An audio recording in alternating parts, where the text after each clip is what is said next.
A mile in another man's pants. This is the Roserade fic, which goes on for approximately 4 million words. It is the same length as Umris. And Umris took me over 2 hours to read originally, so let's see how this compares.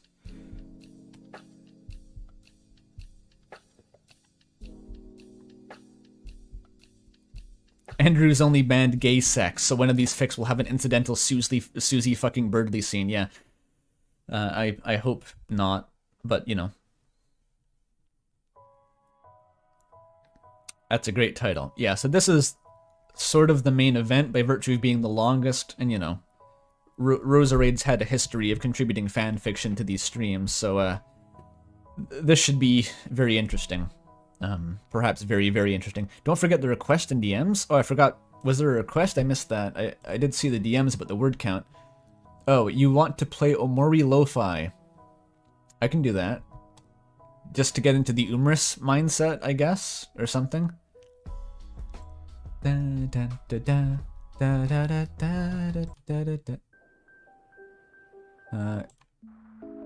Here we go.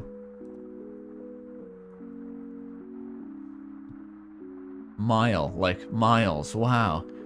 You mean like Miles Tales Prower, Mel? That's what you're referencing, right? From the hit webcomic Tales Gets Trolled? I love that guy.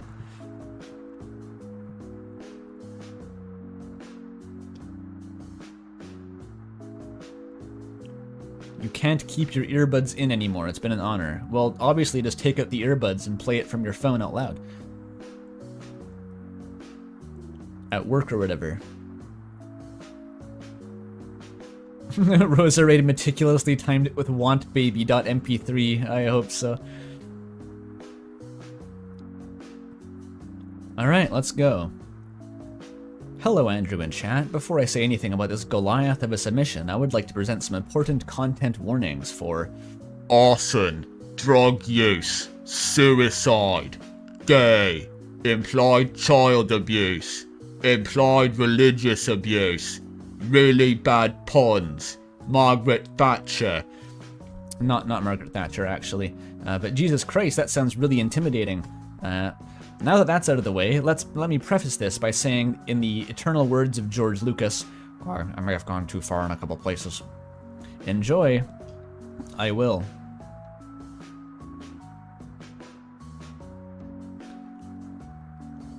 Gay content warning. That's more of a selling point than a content warning, I think. But what the fuck happens in this fic? You thought it was goofy? I mean, it's 12,000 words. There's a room for a lot of shit to happen.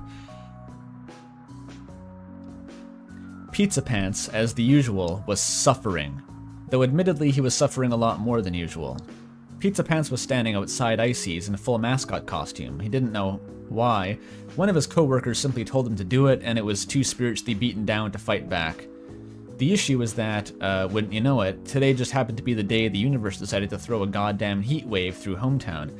It was 39 degrees Celsius. So now here he is, standing outside Icy's in a smoldering costume of a mascot designed to look like some sort of demonic ice cube as he feels his brain melt into jelly and slowly trickle down his ears. His co-workers said it would be fine. The cooling power of the almighty Icy will protect you from the heat. So the warrior speaks, I assume. Never had Pizzapants ever wanted to murder someone more than at this exact moment. And by murder someone, I assume that means himself.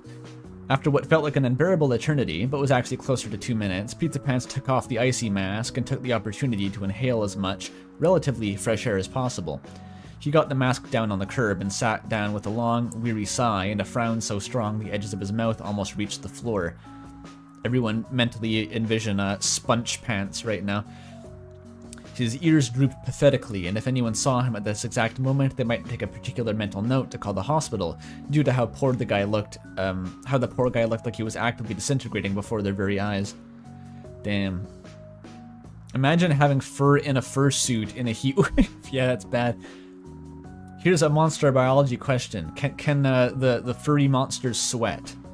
Because cats and dogs in the real world do not sweat, they have to pant to cool themselves. So do we picture, like, he's covered in sweat in the suit, despite being also furry? Okay. Roserade says yes, he sweats. There's a lot of sweat. Good, okay, cool. He's just like a wet, sodden sweat cat.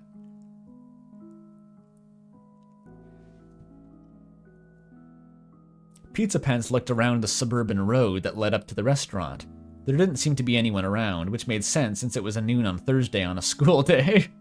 Pizzapants gave a tired smile as he pulled out the box of cigarettes he kept in his breast pocket at all times. He really needed a smoke right now, or else he'd lose his mind. Well, more than that, more than he already had at least. If his boss found out he was smoking on the job, while in costume, he'd probably be ritually sacrificed to the icy idol in the Pizzapants, in the pizzeria basement, but frankly at this point he couldn't care less. The icy idol has been referenced by 2 different fics so far. I'm starting to think that they know something I don't. It is good to remember that in Dante's Inferno, the deepest circle of hell was ice-themed. It's very fitting.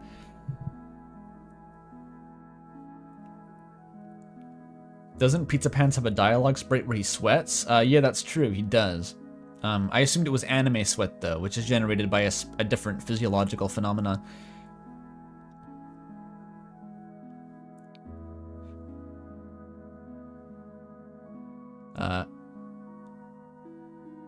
He pulled out his lighter and fiddled with it for a moment. Oh, I forgot to full screen. Oopsie doopsie. And fiddled for a moment, attempting to start a fire despite his hands being encased by the costume. As he tried to flick the cap open, he dropped it on the curb, causing it to tumble around into the asphalt road. Pizzapants groaned and made an effort to lean toward the road to pick up the lighter, extending his arm. The costume made it incredibly difficult to stand up, so this was theoretically the most efficient way to reach the lighter. You have to do the golf technique where you lift your leg back up high and you just lever your body down like a crane. That's what he's doing. Suddenly, he heard a hasty shrieking car horn from his left. He swiveled his head dangerously fast and was met with the sight of an old, beat-down lemon of a Mercedes-Benz barreling down the road directly toward him. He yelled a carnal yell of pure fear as he rocketed himself back onto the sidewalk and tried to leap back to his feet, but merely managed to tumble and fall on his ass.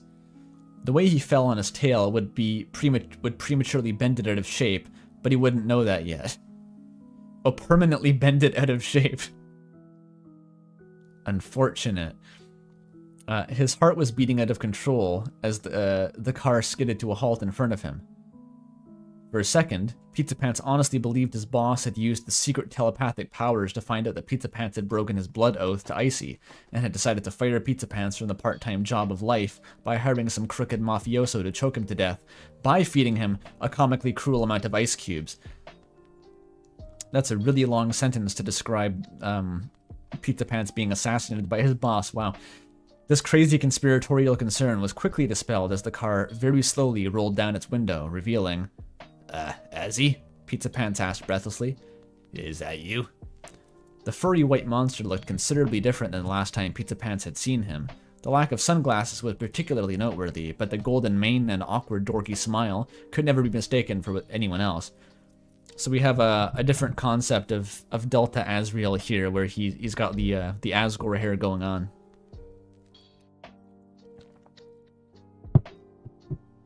The part-time job of life. I mean, man, if you think about it, like, sleeping is just death being shy, right? So...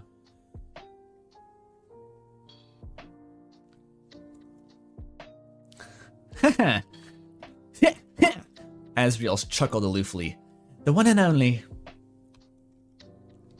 Pizzapants took a moment to dust himself off as he tried to clumsily stand up, his face a relieved and goofy grin.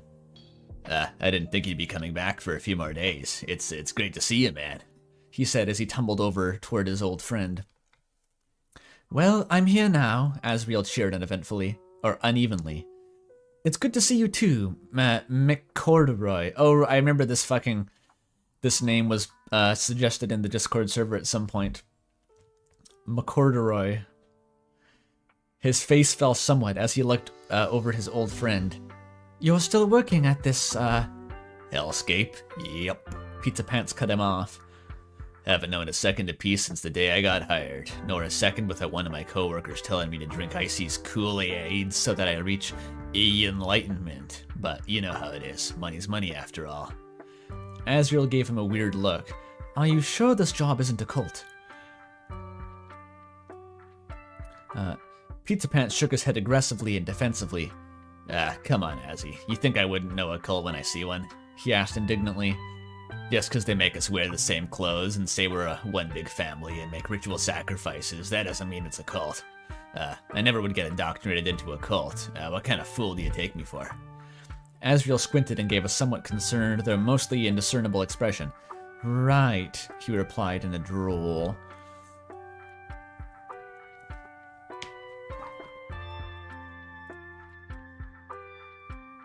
Outson's gonna wait for the drawing on this one. Yeah, it's probably not gonna peak in the first page. Oh, give me a sec. Let the blood flow return to my brain. I get lightheaded if I read too quickly. For some reason, the longer these streams go, the faster I'm urged to read. It's like a subconscious phenomenon where I rush more and more.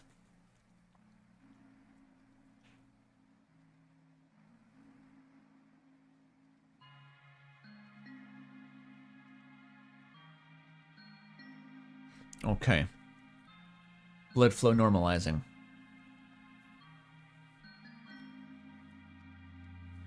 Pizzapants sighed. I know this job. Frankly, sucks bad, but you gotta understand, Azzy, this is all I have. Not all of us have the same luxury as you. My family's worth of college funds to your name. With a family's worth of college funds. Yeah, Asriel bit his lip and cast his eyes down to the old car's soft, foamy steering wheel and sighed. Sorry, I didn't mean it like that. Pizzapants frowned. Hey, come on, bud. It is what it is. He walked to the driver's window of the car and leaned on the roof like some sort of self-proclaimed cool guy. Ah, man, it's so great to see you. I've missed you, Azzy. The whole town's missed you. You were a golden boy, after all. Some guy was beginning to weave a conspiracy theory about how you were dead. Something about being stabbed to death by a jello knife.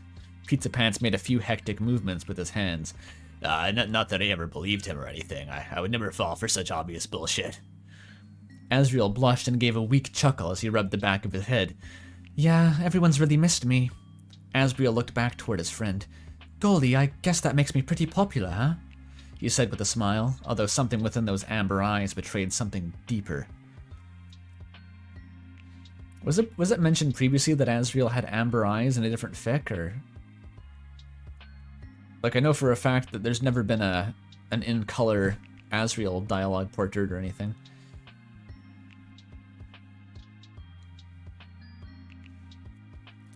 Yeah, you sure are, Pizzapants said with a laugh.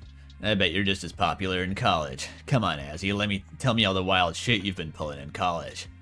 Asriel gave a half-hearted smile and an awkward chuckle. He couldn't quite meet his old friend's eyes. Ha ha ha, yeah. Actually, hold that thought, Pizzapants cut in. Let me get out of this hellish prison of a costume already. It's killing me. This shit is killing me. Pizzapants flailed for a moment as he tried to wriggle the baneful entrapment off of his hands and arms. Hold on, let me help, Asriel offered, opening the driver's seat door of the car. It squeaked as he pushed it open, and the old car heaved and groaned and shook as Asriel stood up from the seat. By this point, Pizzapants had already managed to get the torso of the suit stuck on the raised arms, covering his whole face. His muffled yells called for help. Well, actually, they were closer to, don't worry, Azzy, I got it all under control. But Asriel couldn't exactly make that out. All right, buddy, hold on. I gotcha, he said as he grabbed the felt shit firmly with his fuzzy paws. His eyebrows crinkled in confusion. Why did he feel so fleshy and warm? Why did it feel so fleshy and warm? And it was writhing a lot more than should be possible when considering Pizzapants' movements. Regardless, Asriel pulled it off his friend's body with a grunt. Ooh, there we are, he said with a huff. How are you feeling? Pizzapants took a few seconds to shake off the hazy headache before his eyes finally settled on his old friend's chest. Oh, wow.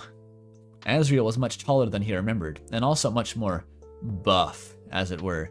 His biceps were visible through the thin covering of his college varsity jacket. Hell yeah. We're getting the Megas XLR Asriel this time. Fuck that twink shit.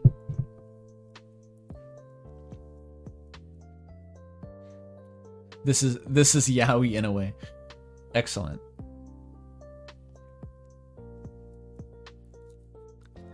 Shadow of Roserade went boy kisser mode while making this. Well, that's good.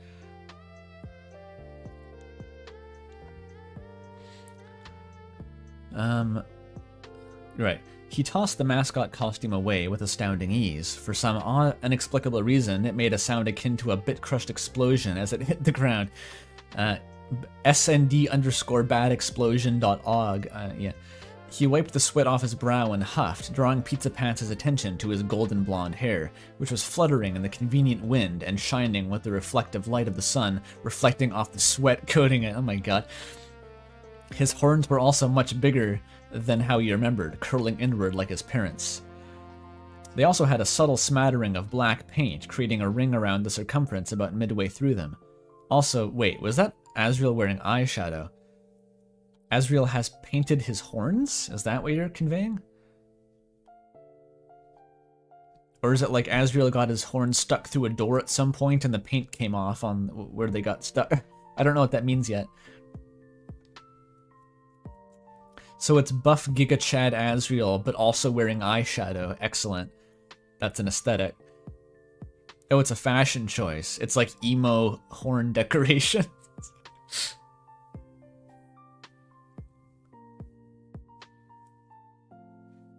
You're going to be next describing his muscular, toned, dinner plate-sized Devon Larat hands.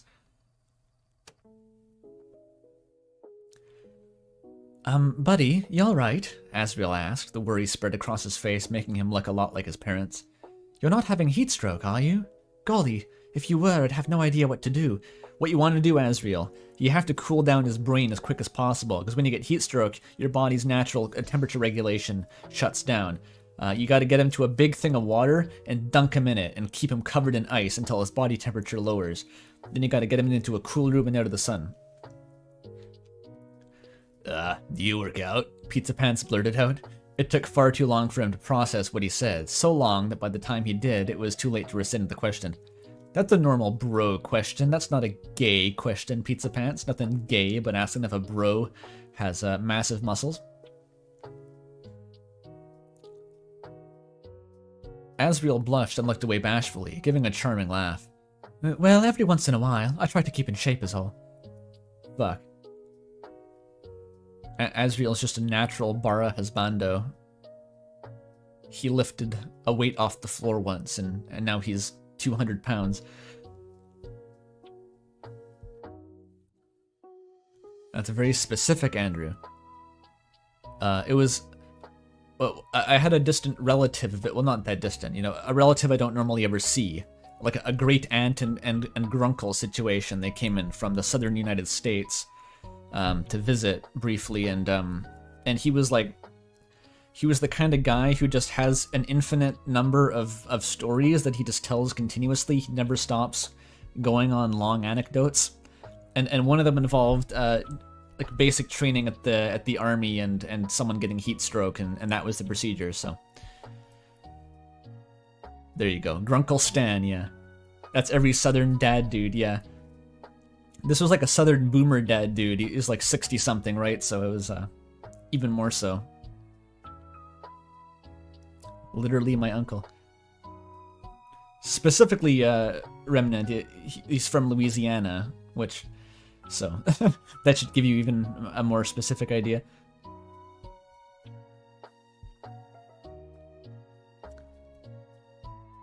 Hell yeah. Pizzapants. What's going on? Yeah, cool. Pizzapants fumbled, his voice a little too loud and his face a little too red for the context.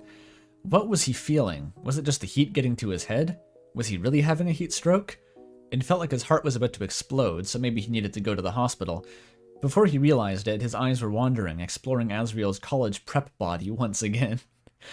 Like he was admiring a carefully constructed marble sculpture of the demigod Achilles, crafted carefully by the worn and calloused hands of an ancient Greek artisan. Like, I don't know, Polygrunkles or whatever the guy in Umris was.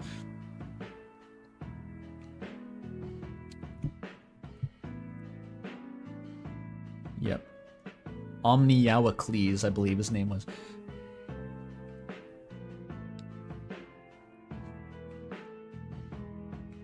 He's admiring the craftsmanship. This is the gayest fic so far, yes. It started off very gay. Asriel must be getting a lot Asriel must get a lot of game looking like such a perfect specimen. He must be simply drowning in hot chicks.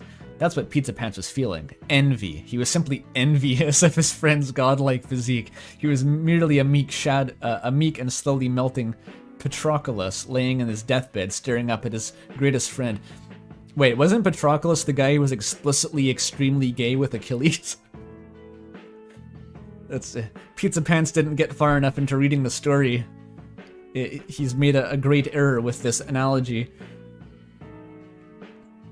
And of course I only know that because I played Hades. I'm not going to pretend different, but you know. It was cool to know that there was so much explicitly gay shit in the old Greek literature. Those ancient Greeks knew a thing or two about homosexuality.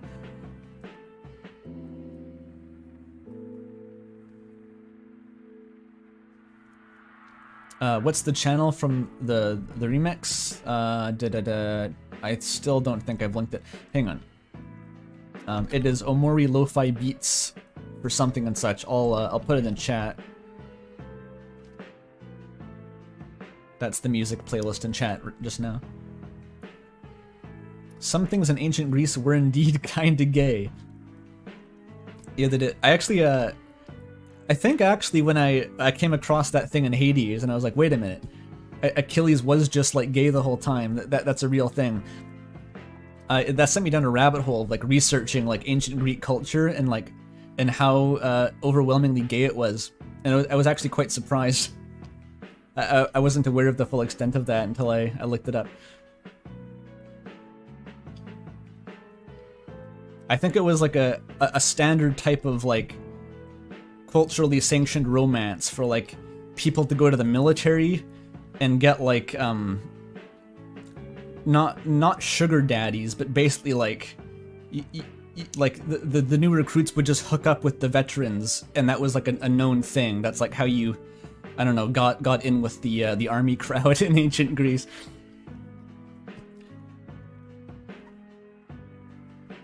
I'm not a scholar though, so don't quote me on that.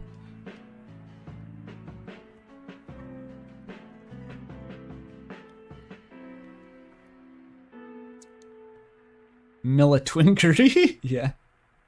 Where can I sign up for this in the modern day? I believe it's called the United States Navy. Anyway. Asriel must get a... Oh, no, I read that.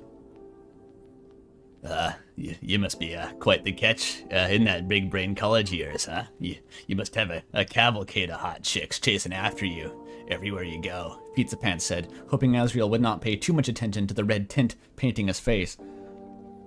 Asriel bit his lip harshly and gave a shrill whistle between his teeth.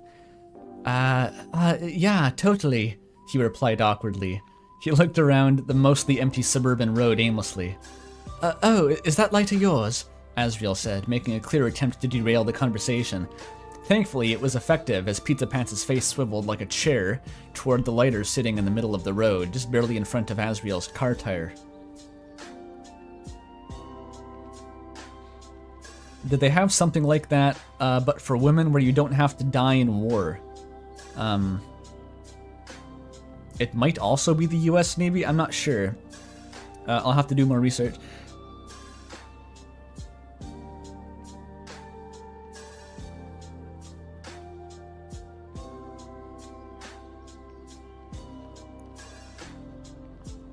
I tell people about the gay rabbit shrine in Japan, they don't believe me. What is the gay rabbit shrine? What is that? What does that mean? Yep, that's mine. He quickly strode toward the lighter and picked it up.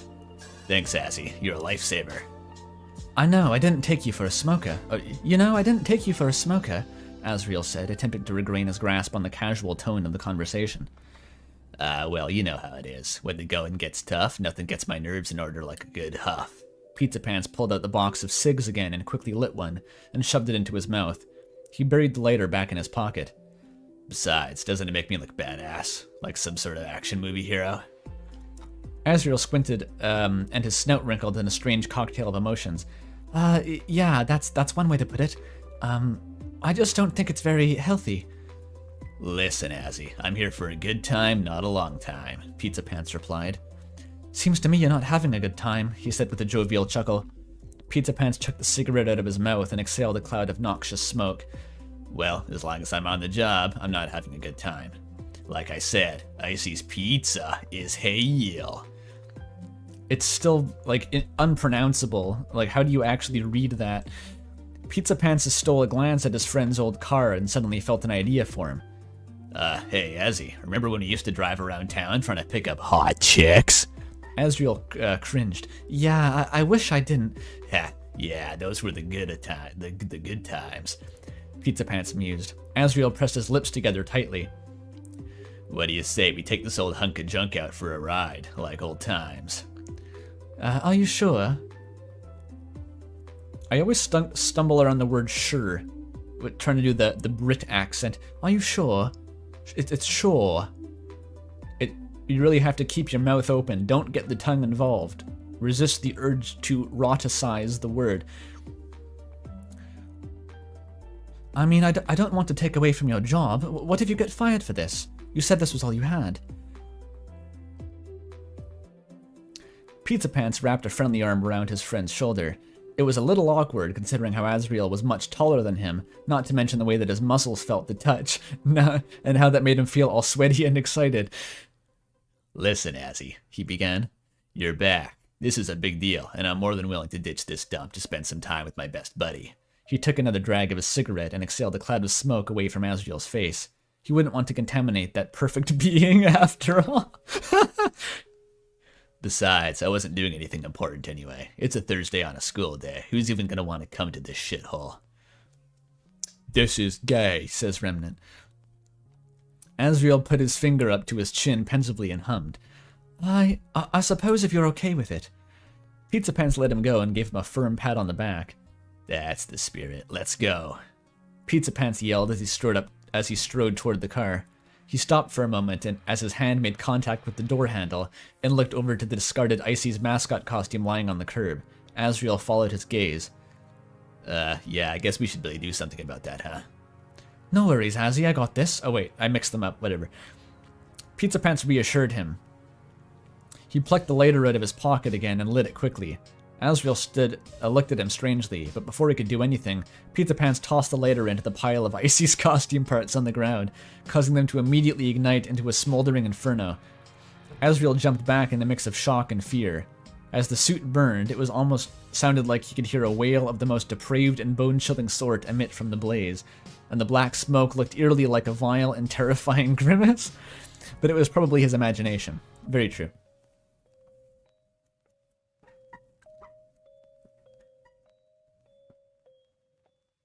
Past the bara, says Roy.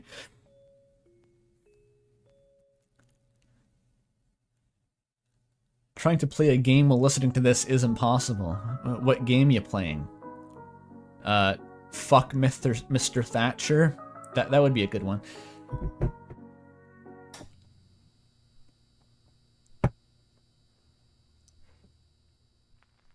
I think someone in the server was spitballing on what like the gayest game I could play was in the context of Pride Month and all that. Or the gayest stream, which I'm pretty sure is just what we're doing right now. Hades? Fairly gay. But most of the time is spent just hitting things with a sword, so that's not very gay. And not that kind of sword either, you know, if you know what I mean. Butterfly soup. I don't know what that is, actually.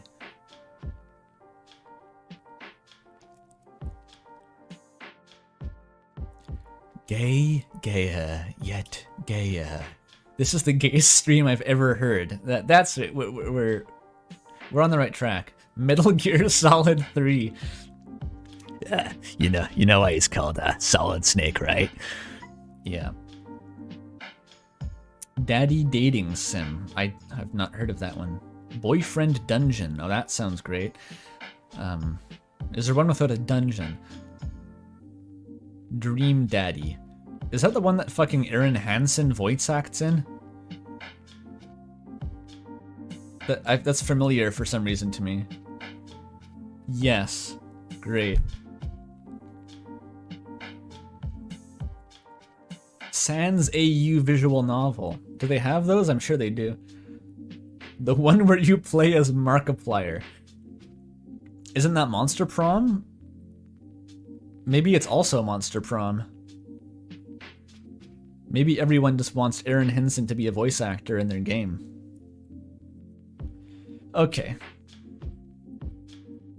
Also Danny. Huh.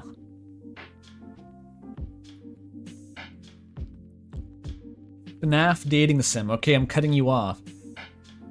Wait, Aaron was in the Owl House? What the fuck? That's not something I was expecting to hear. How does he? What's his connection to the? I guess he was like an animator. All the old animator people seem to like have connections, right? Anyone who was on Newgrounds back in the day knows each other somehow. Which I don't know if who's the Owl House guy? Wasn't it the same guy as the Gravity Falls guy, or did I imagine that? Like Alex Hirsch or something?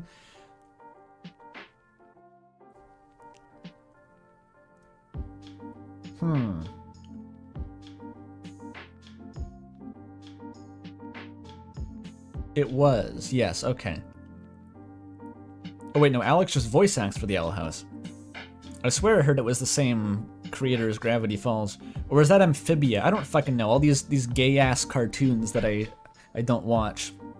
I can't keep track. Okay, back to the fanfic. Ooh. Wow, that's a huge weight off my shoulders, Pizzapants said with a big toothy smile before turning back to face Asriel.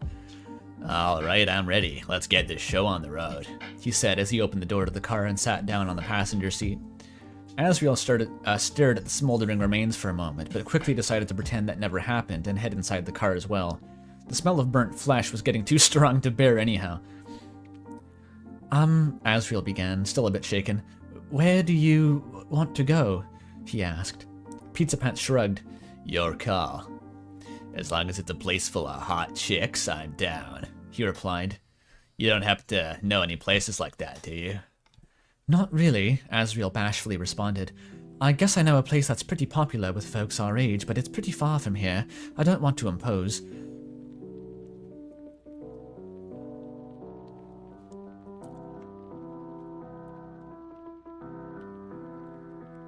Amphibia is Matt Bailey, who also worked on Gravity Falls, and also Alex Hirsch is on the Gravity House. The Gravity House? The Gravity House, that's what it's called now. The Owl House production staff. Okay, so they're all Gravity Falls dispersed, and it's now omnipresent, much like W.D. Gaster, understood.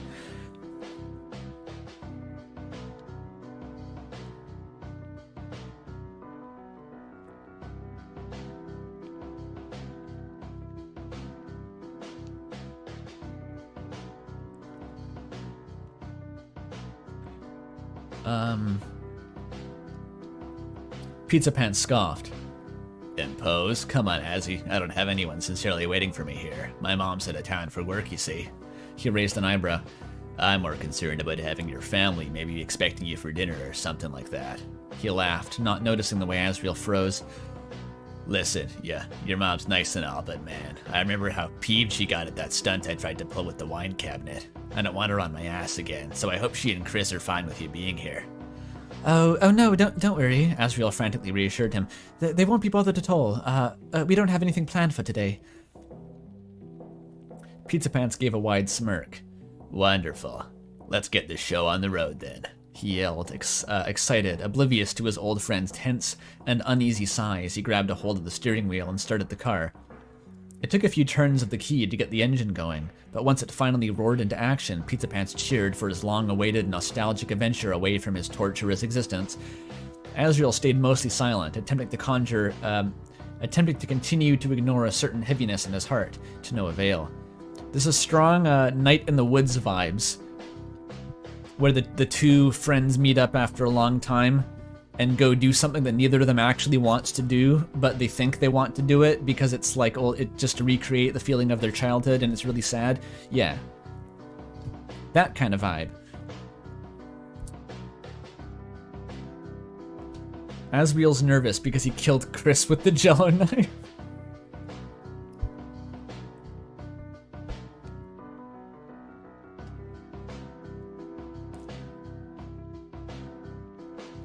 Gaster was a legal person all along, a corporation. The startup that made the core got bought and the founders all went their own ways. Oh, that's what they mean, yeah. Gaster Corp. Royal Sciences Limited, eh?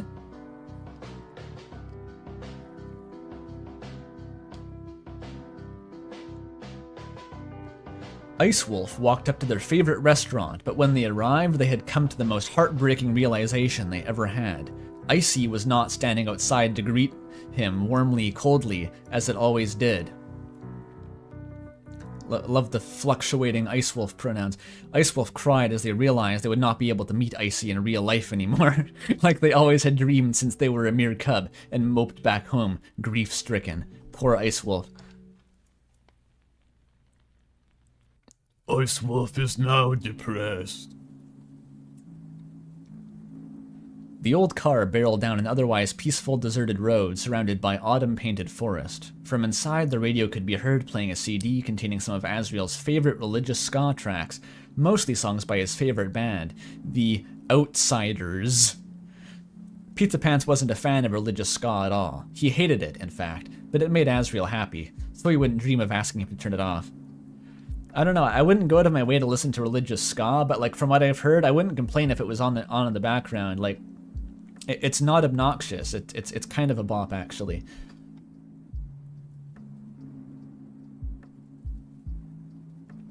Andrew, summon your 40.3 thousand gay fans to write gay Gaster fanfiction. They'll do that if they want. It's not my responsibility to summon them. Religious ska lo-fi. I have to Google it. I have to Google that.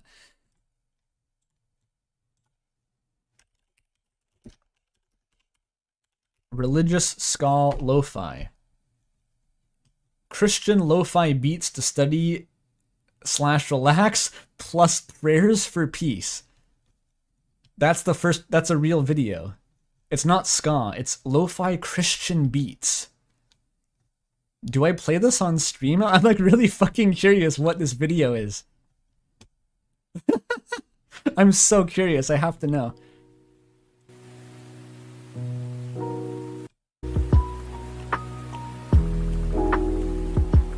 It's lo-fi beats, but what makes them Christian?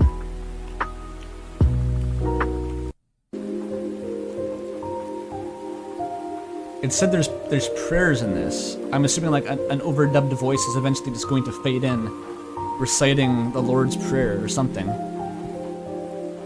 Baba yetu yetu liye amina la koeli tukuzwe baba yetu yetu. I only know the Lord's Prayer in Swahili, unfortunately. There's nothing Christian, so... Oh, wait.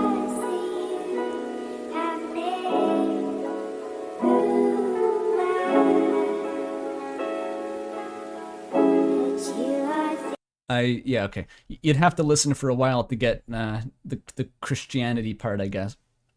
Well, RIP my YouTube recommendations for the next month, but anyway.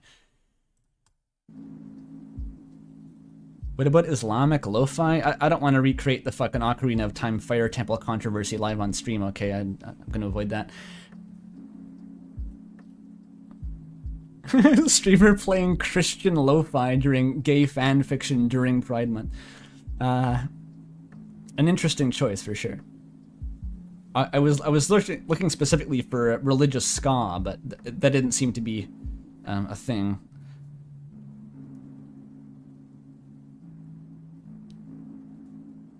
Is there gay lo-fi?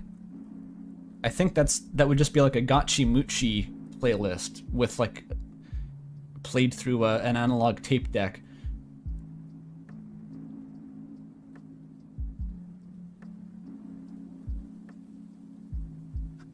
Another hymn spelled with a Y. Are we riffing on like instead of liberal Deltarune, it's like Christian Deltarune is another hymn? Yeah. Omori is pretty gay, says ShadowofRoserade. I was surprised by how ungay Omori was. I mean, like explicitly. There were times that felt pretty fucking gay, but it was never like, gay, here's the gay, look at it, touch it, feel it, you know?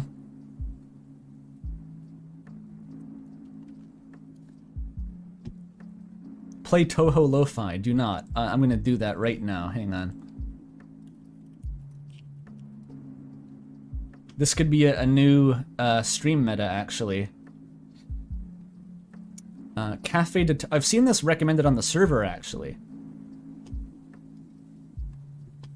Wait, the third search result is two Toho characters in an extremely suggestive pose. Is this the gay lo-fi? Maybe that's the gay lo-fi. And when it's unambiguous, by the way. When I say two Toho characters, it's obvious that they're both girls. So, I'll go with the Cafe de Toho. Ooh, that's nice.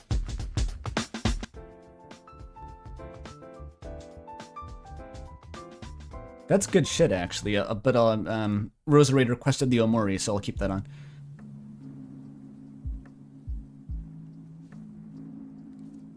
Omori was gay in the Yuri way. Non-explicit gay homoerotic tragedy. Is that what Yuri is? Okay.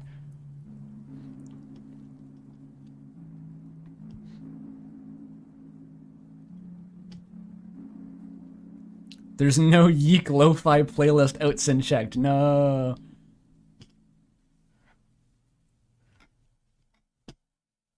Alright, religious ska.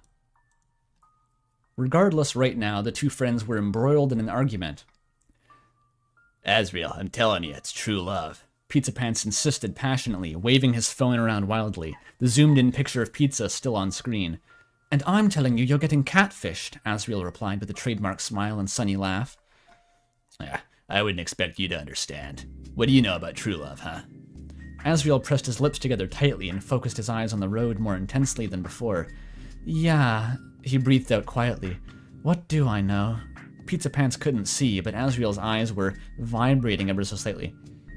Is that a thing that eyes can do? I wasn't aware of that. There's a David Foster Wallace lo-fi album? What the fuck does that mean? That's an author. That's an author, though. That's like a... I don't know, a Jackson Pollock lo-fi album. What does that mean?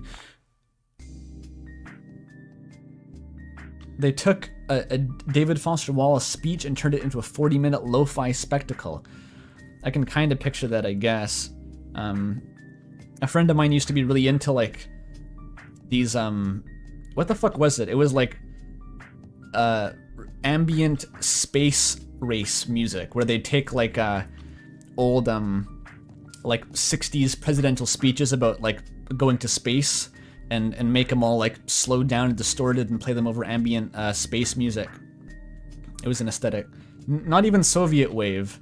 It was very American, but it was like, we must go to space not because it is easy, but because it is hard, hard, hard, hard. And the ambient drone comes in and there's like the sound of a rocket in the distance. No, there's no theremins. It's hard to describe. It was on the Motivational Speech Lo-Fi channel with David Foster Wallace. Cool. 'Cause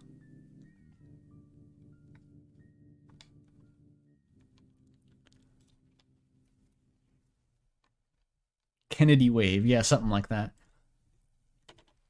This was actually before they started calling everything wave, maybe even. I don't remember that terminology so much years ago.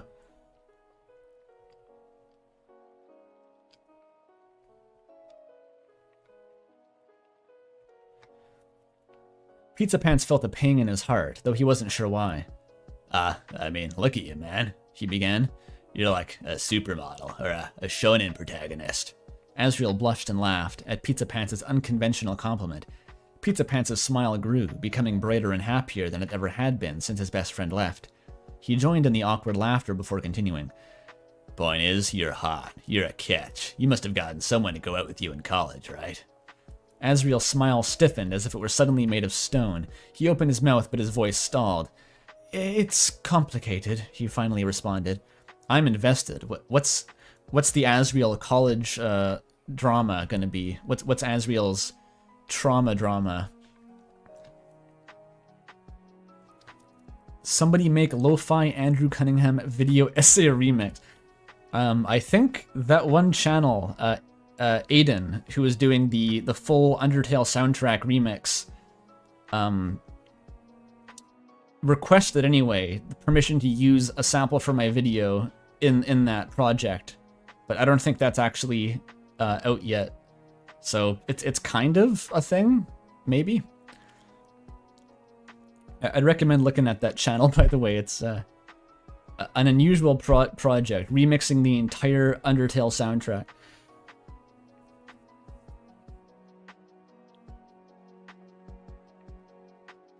Find Aiden, yeah, that's the channel. Pizzapants snickered. They also have an indie game, by the way, that I played once. It was like a really, really auteurish, artsy indie game that was on itch. It's called what the fuck was it called? Everything Ends in Zero. There's the shout out.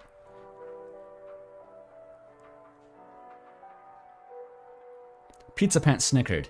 Yeah, isn't it always with women? Asriel didn't laugh, making the silence between them awkward. Women, right? Fucking women. Especially as it was cut through by a song with lyrics about the sanctity of marriage from the radio. Instead, his eyebrows simply shuffled in a unique manner, and his face tilted to allow Pizzapants to see Asriel's amber eyes fixed on him, occasionally flicking to glimpse the road. Pizzapants' face shrunk in embarrassment, and comically cartoonish sweat beads trickled down his large forehead.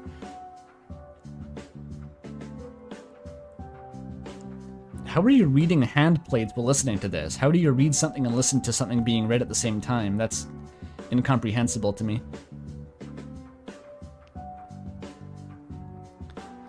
That was a joke, Pizzapants clarified. It's amazing to me how quickly the Pizzapants voice becomes hard to do. Like, immediately. I can't tap into it anymore. Asriel rolled his eyes. A bad one, clearly, he said, unamused, before returning his full attention to the road. Pizzapants felt sadness course through his veins, and shame flooded his mind. He looked away from his friend, looking out the window. His teeth grinded together harshly. He felt a certain heaviness in the air within the vehicle that made it more harrowing to breathe now. He pressed a button on the inside of the car door, and the window began to roll down slowly, making a conspicuous squeaking noise as it went along its journey. Its long journey. The small car was steadily engorged with fresh, fall air. Pizzapants sighed in relief, as not only was his face splashed with cool wind, but the noise also drowned out Asriel's ska. Pizzapants let his arm hang limply out the car window.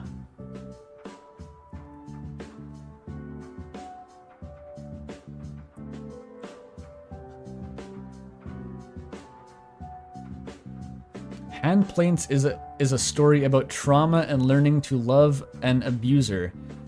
Is that what fucking Hand Plates is? That sounds fucked up, man. I thought it was just about Gaster. Is that also about Gaster? How did they get that out of Gaster?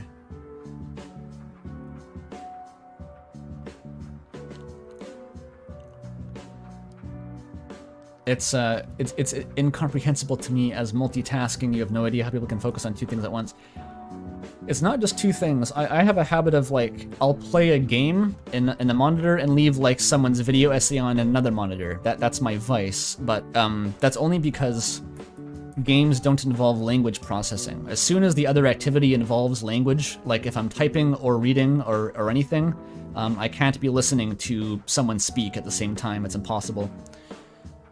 I can't even write code while listening to someone speak. I can't program with a podcast on.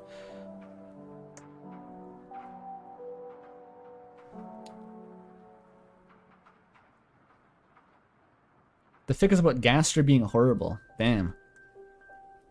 Kinda feels like you're doing the character dirty if they have literally no canon and you're just like, they're a piece of shit in my fanfic. Based on nothing. It's like, yeah, fuck Gaster. Video editing too, because it's a language thing, exactly. You can't listen to yourself talk over another person in a video. That's a really weird vibe. In fact, I kind of can't listen to anything while editing video, because so much of it is, like, the audio is just too loud from the video to, like, hear stuff over it. You don't want to edit your own audio with, like, the volume turned way down, or else you're not getting an accurate idea of what it sounds like. I have to pay a lot of attention to, like, audio balance and stuff.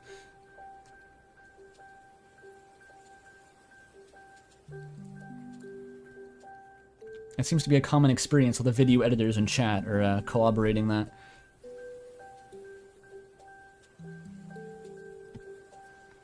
It would also just distract the fuck out of me, so it's probably for the best.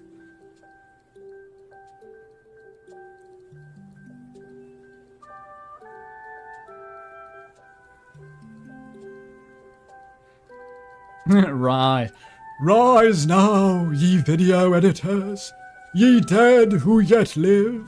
The relatability shall increase and call out to us all.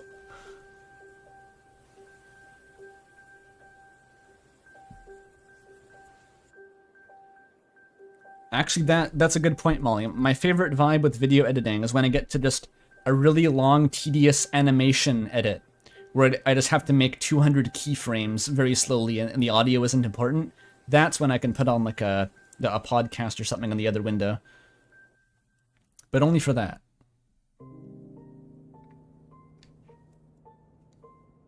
Okay, fanfic. There was another long moment of silence between the two friends as Asriel kept an intense stare on the road. Pizzapants felt a chill up his spine as he felt the inches between the two of them stretch out for miles. His brain screamed at him to make use of the short time he had with his friend and say something to restart the conversation. Come on, Azzy, tell me more about your college life. Pizzapants finally decided to say. You have a roommate, right? Tell me about him. Asriel's grip on the steering wheel tightened immensely. Pizzapants can't catch a break. Every single thing he said for the last hour has caused Asriel visible discomfort in the narration. His steering wheel tightened immensely and his eyes froze. This isn't even Pizzapants' fault at this point. It's like literally everything that happened to Asriel at college was deeply traumatic. Looked directly ahead to the steadily darkening asphalt road stretching in front of them. His lips form an incalculable straight line. After a moment, he speaks up again. Yeah, they're cool. Pizzapants turned away from the open window. That's probably Kara, right? Yeah. That's a popular weird headcanon. Pizzapants turned away from the open window he was holding his arm out of. He raised an eyebrow. What's their name? Asriel's lips curled inward and his fur bristled all across his body. There it is. Kara, he replied tensely. Suddenly, the car sputtered loudly and stalled. The old hunk of junk gave one final honk of despair as it screeched to a halt on the side of the highway. Asriel groaned loudly and planted his furry face on the steering wheel, causing a harsh honk to emanate from the car.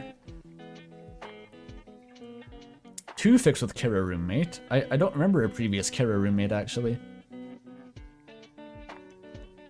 You just want Kara to meet Chris? That may be difficult. That may be difficult if they're, in fact, not different people, hypothetically. Pizzapants was shaken. His fur was still standing on end. His teeth crunched together tightly. His eyes were large orbs of fear, and he was gripping the car door tightly with his right arm. What happened? Why did the car stop? Asriel groaned again. I forgot to get gas, he said, his voice muffled by the foam of the steering wheel. You what? How? Pizzapants asked, aghast. Look, I was in a rush, and my mind was a mess, okay? Asriel snapped back, lifting his face off the steering wheel, finally stopping that incessant honk. He sighs and closes his eyes momentarily before opening them up again. Whatever, I'll fix it. Asriel stood up and pushed the door of the car open in a huff. He stepped out and strode to the front of the car. After a moment, Pizzapants followed him. Azzy, how are you gonna fix it? Pizzapants asked. If it doesn't have gas, then it doesn't have gas. Asriel pulled an old metal hood of the car up, revealing the sorry state of the old hand-me-down the car was in. The sorry state that the old hand-me-down car was in. My summer car gameplay. They're getting the religious ska through Il Radio Suomi. It made Asriel cringe. Maybe I can siphon enough gas to get us out to the next stop, he said, his voice reverberating with uncertainty before beginning to take off his varsity jacket, revealing a white V-neck with the logo of Ebbitt County College on it. Hey, can you hold this? Is that a real thing you can do with a car? You siphon gas out of the car with no gas and put the gas back in? I don't know enough about cars to call that out as bullshit.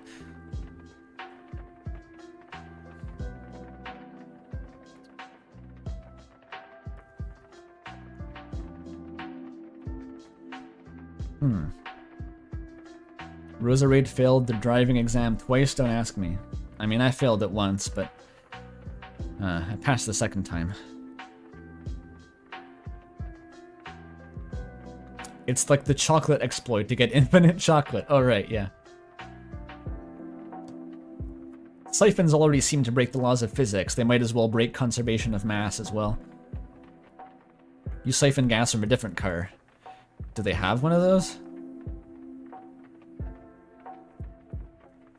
Hesitantly, Pizzapants takes the jacket, trying his best to avoid looking too closely at the clearer image he can make out of his friend's torso. He also resisted the urge to sniff the jacket, to try to figure out what deodorant Asriel used. Resisting all of the urges right now, making a valiant effort. Pizzapants regrets not putting on Icy's cool boys body spray, spray for the boys smoking hot pizza flavor, cool boys spray for the body spray, boys smoking pizza hot flavor today. Asriel dug around the hood of the car for the better part of a minute, as Pizzapants watched awkwardly. It must suck to do that with like white fur hands, because as soon as you touch that engine, your hands are just black forever. Asriel stood up straight and huffed, rubbing the sweat off his brow. God, it's sweltering in here. Let me... Asriel began to peel off his shirt. Oh... Causing Pizzapants' heart rate to skyrocket as more and more of Asriel's bare fur was revealed. Pizzapants felt a girlish squeal get stuck in his throat for some odd reason. Damn, I don't want to know how you peel a shirt off of fur, but Asriel knows. We're getting to the gay sex. I guess so. Do you actually drive, asks Outson, or are you like me who has a license and never uses it? I don't drive often. I did get into the habit of driving to and from school, even though a bus was available, which I kind of regret because it was barely even faster because the parking was so shitty. But it's sort of like once you start using the car, you become subconsciously dependent on it. It's how they get you. But I did drive when I was doing gardening up until recently. I did have to drive to and from work because I had all these tools to lug around. But in general, I kind of dislike driving. The fear of like death kind of looms over me the whole time. I'm not very good at ignoring the fear of death while driving, so. Outson's bus pilled. I want to be bus pilled. I really enjoyed. I lived on my own for a few months. It was a weird circumstance where like someone who I vaguely knew was like going out of town for a long time, and they essentially gave me free rent to look after their house, and I really enjoyed making like the I felt like a Parisian villager, like just walking to the grocery store every couple days. It was an enlightened existence.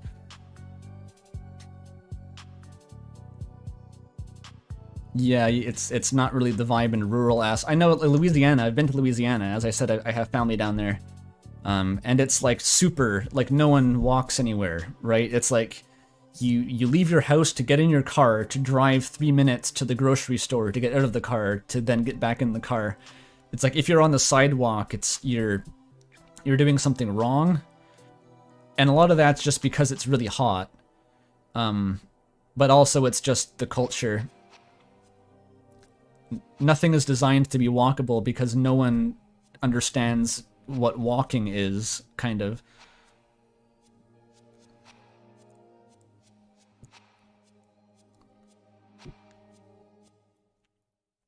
It's a bit different maybe in like New Orleans, like anywhere that's like an urban center, it's going to be more walkable because stuff is denser, but as soon as you get to the suburbs, that all goes out the window, and it's just like, there's only so many green lawns with like a septic tank pipe that you can walk past before you kind of get sick of it.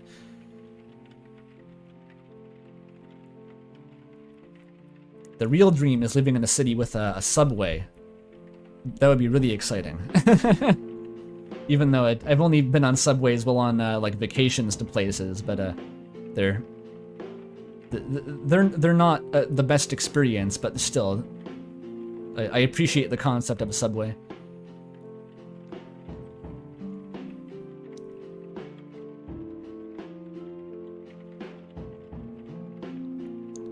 New Orleans is walkable if you like needles and broken glass. Yeah, one thing I did notice in New Orleans, especially around like Bourbon Street, was the street juice.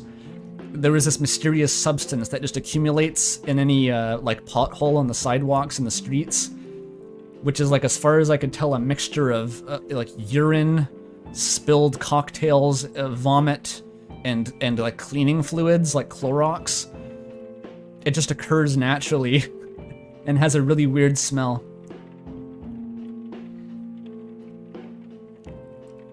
But you can walk down the street. I'm getting so sidetracked.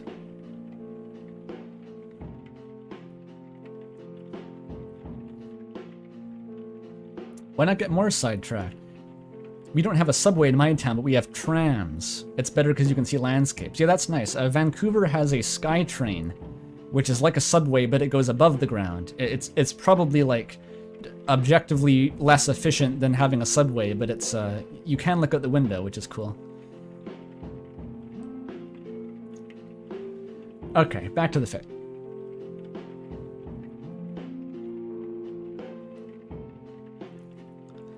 Asriel turned around to hand Pizzapants the shirt, revealing a faint impression of a six-pack beneath all his fur to Pizzapants' eyes.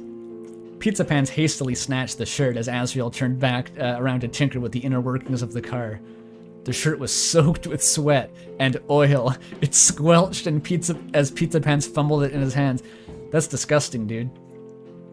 I feel like that's kind of a faux pas to hand someone your drenched, sweaty shirt. Like, just put it on the hood of the car or something. Like, it'll dry off.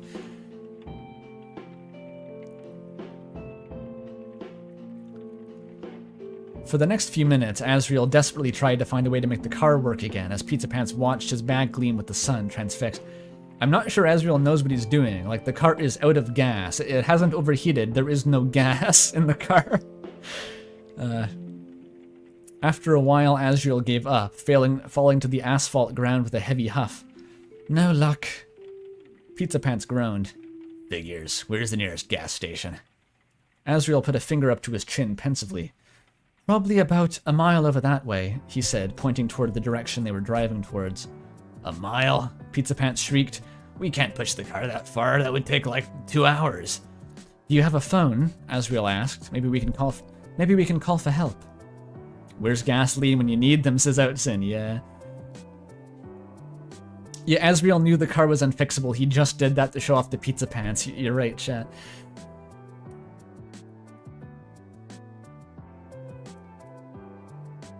Only a mile. I'd like a mile for a Quaalude, says chat. Yep. I'd walk 40 miles for a Quaalude.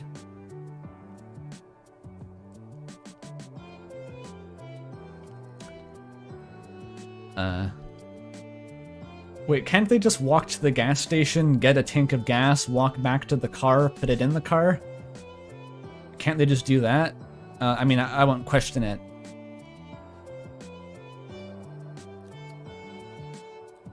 Great idea, buddy. Pizzapants said with a relieved smile as he began to fish around in his pockets for his mobile phone. He pulled it out and turned it on. His eyes ballooned as he saw the most heartbreaking thing he'd seen in the past 36 hours. The Queen had died. No, I mean, no signal, he said darkly. Maybe we could try your phone. Asriel sighed. Well, I gave my old phone to Chris before I moved away, and I haven't bought a new phone yet. Pizzapants' heart audibly shattered like glass, and his face contorted to his default sadistic retail worker smile. We're so doomed, Azzy. We're doomed, he yelled maniacally. I'm picturing the cut from the blue shell incident, where Luigi's tear hits the ground and shatters like glass against a backdrop of the cosmos. That's what happened.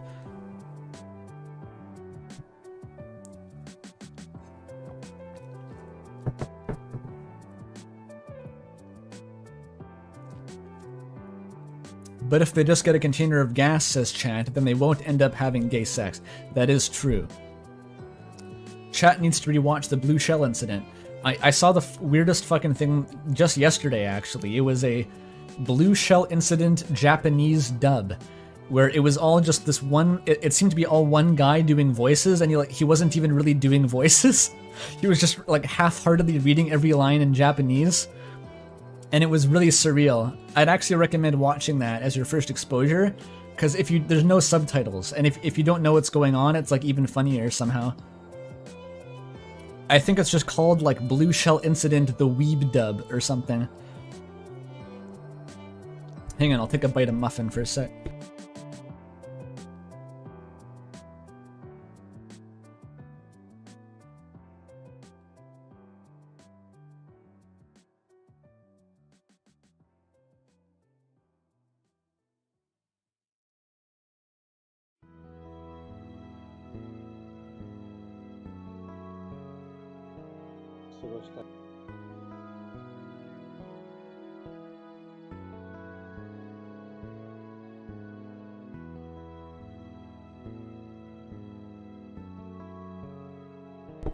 Yeah, the highlight is definitely the 俺は David Hasselhoff. What's happening? I just got back. We're still going. It's all good.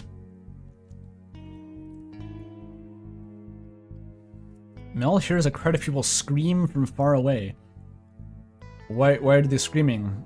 Did Argentina win the World Cup again?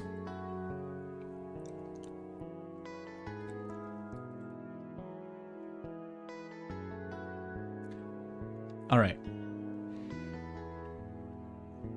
Yeah, seems like our best shot is to just sit here and wait for someone to help us, Asriel stated with disappointed twinge to his voice. Maybe we'll get lucky. Oh, you'll get lucky if you know what I mean. Pizzapants' face contorted into a devastated frown. Azzy, you gotta understand, this part of the country is totally desolate. There's like one car down these roads every 2 hours at best. Not to mention I'm here with you and my luck stat is like in the negatives. In Dark Souls 1 it was definitely a dump stat, but in Elden Ring Arcane is actually one of the meta stats now, so... Asriel chuckled at his joke. Well, we could ditch the car and try to walk to the gas station ourselves to buy gas and then walk back. Asriel knows what's up, okay. It should be about half an hour walk each way, so about an hour. Does it take half an hour to walk a mile? Does that make sense? Hang on. That's 30, that's 2 miles per hour. I think you can walk faster than that if you try.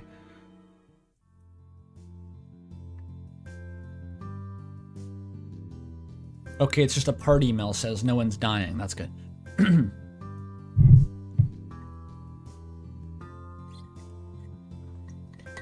Asriel and Pizzapants just walk really slowly. Or, alternate explanation, everything in Deltarune's world is scaled down by a factor of 1/2 diegetically. So in the Dark World, that's actual size, that's like real life scale. And then when they get downscaled in the Light World, that's like diegetic, and so everyone is like half the measurements that they normally would be, if that makes sense. So a mile is actually as far as 2 miles, relatively. True, says chat.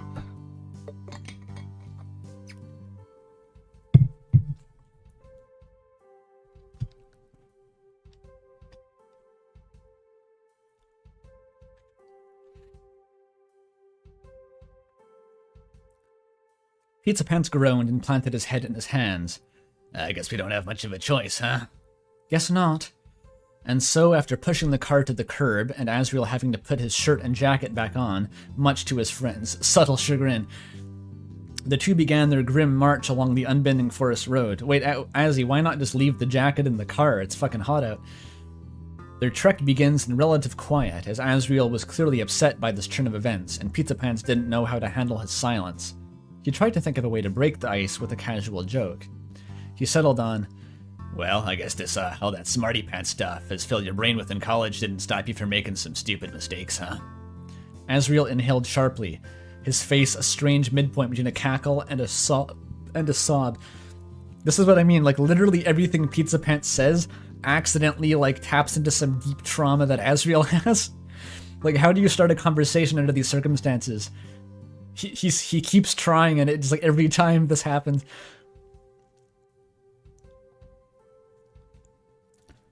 This is the first time Benjamin Rodriguez has caught a stream live. Good for you. It's his negative luck stat. All right. Yeah, he said, his voice hoarse and hurt. It really... He paused as he choked on his own words. It really didn't. Pizzapants scratched his arms uncomfortably. The feeling he had made a mistake rose and gurgled in his gut. He feels a strange haze in his head, which he blames on the steadily worsening weather. Dark clouds begin to roll toward them, very, very slowly, covering the dusk sky like a body bag. After a moment of silence, Asriel speaks up again. Everyone thinks college is this great adventure where you go out and learn how to make lifelong connections and become the best version of yourself, and, well, they're probably not wrong, it's just... He brings up his hands to his face and sighs. I had all these aspirations, these ideas that I would become someone great and successful, that I would be able to leave this place behind with all the pain associated with it, and begin anew somewhere else. Let me die anywhere else. A place where I wouldn't have to confront all my pain again, all my mistakes again, but... A distant thunderclap reverberated through the two's minds. Asriel looked away from his friend, looking intently instead at the border between the road and the highway. The frontier that separated the vivid natural past and the dark coldness of human modernity. Never mind, I'm just a coward, Asriel uttered darkly. Literally May. I think Asriel's doing a bit better than May, to be fair. Oh, that's sad, says Mel. Oh, that's sad. Who's Carcat in chat? Someone's Carcat. I want to see the Carcat.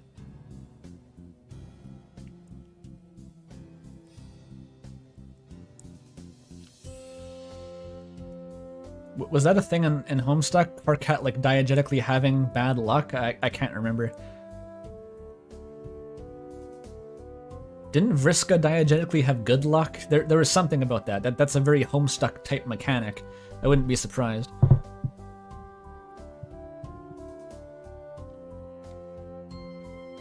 It's a response to chat. Never mind. Vriska diegetically had bad luck before she had good luck. Sure, okay.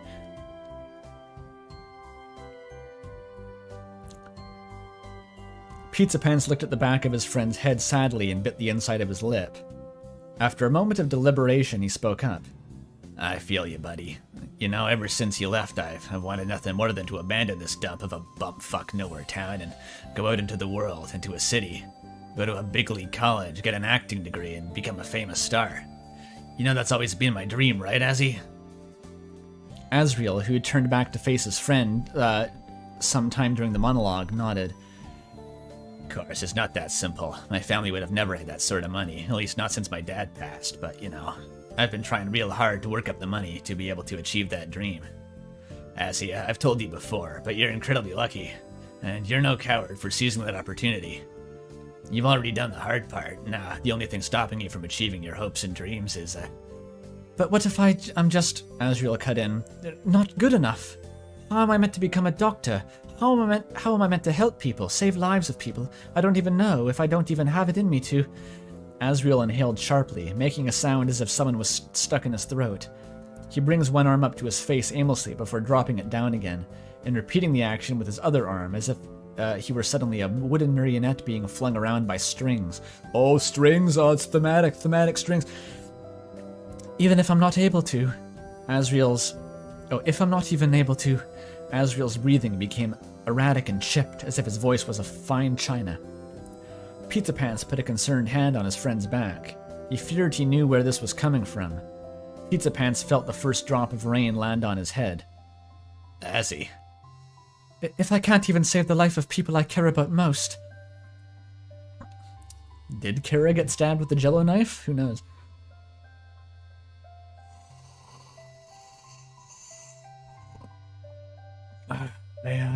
The tea. Okay. I finally finished the coffee and I can now drink the tea. Ooh. Is Asriel British? No. He just talks like that for some other reason.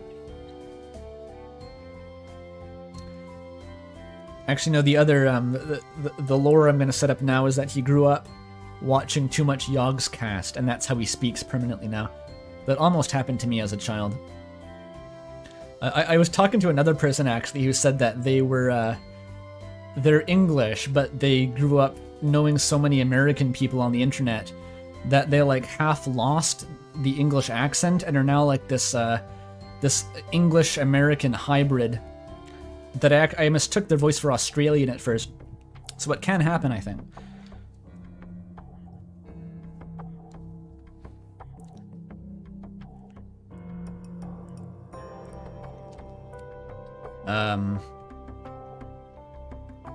I can't save the life of people I care about, he finally blurted out, like an inflated balloon finally allowing itself to let out its trapped despair and nightmares. Pizzapants winced at his friend's sudden yell. A flash of lightning prefaced the start of a drizzle. Asriel fell to his knees in the middle of the road. I got that thematic rain coming in. He grabbed the side of his head and dug his claws into his fur and flesh. Pizzapants quickly squatted down next to Asriel. He moved to hold his friend, but he stopped himself, not knowing if it would be helpful. So that's what this is about, Pizza muttered. Pizza is his name now. Asriel, it's not your fault she ran away. Oh, it's Des. Okay. Don't give me that bullshit, Asriel snarled, baring his fangs in conflicted rage. Pizzapants flinched at his friend's impassioned outburst. Asriel's scowling face was wet, although whether this was because of the drizzle or tears was unclear.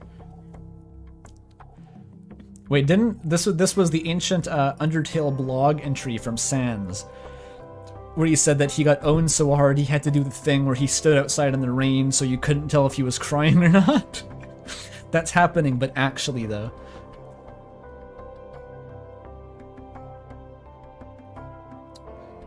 What the fuck? That was like a fever dream post. It was like, she tried to tell me it was a joke, but it was too late. I was already owned. I wonder sometimes what he was talking about.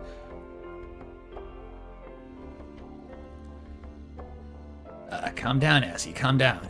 Pizzapants urged, hesitantly placing a hand on Asriel's back, causing his fur to visibly bristle and stand on end. Asriel looked away, taking a moment to breathe as he stared at the ground. Pizzapants deliberated on what to say next, and took a deep breath before he continued. I was just never as close to December as you were. I don't particularly think she even liked me all that much. But I know she was your best friend, and I remember how hurt you were when she ran away. She killed herself. What? There's no point dancing around it, Asriel said, his voice monotone, yet a slight shake exposed his pained heart. It's been 2 years. There's no need to sugarcoat the truth with faint hope anymore. She's gone, and I'm never seeing her again. And it's all my fault. I could have done something to stop her, if only I'd noticed how much she was hurting. What was hurting her and how I could stop it. If only I'd been better. If only I did something. The rain was pelting the two more strongly now. She needed my help, and I didn't do anything. Pizzapants didn't know what to say. He felt his head began to spin and his stomach began to churn. He explored every recess of his mind like a labyrinth in search of a response to everything his friend had dropped on him, but managed to find only dead ends and dark corners of nothingness. He began to scratch his arm to try to tame his nerves. He thought about pulling out a cigarette, but didn't think Asriel would appreciate it if he did that, not to mention how the rain would make lighting it difficult, to say the least. Tea break.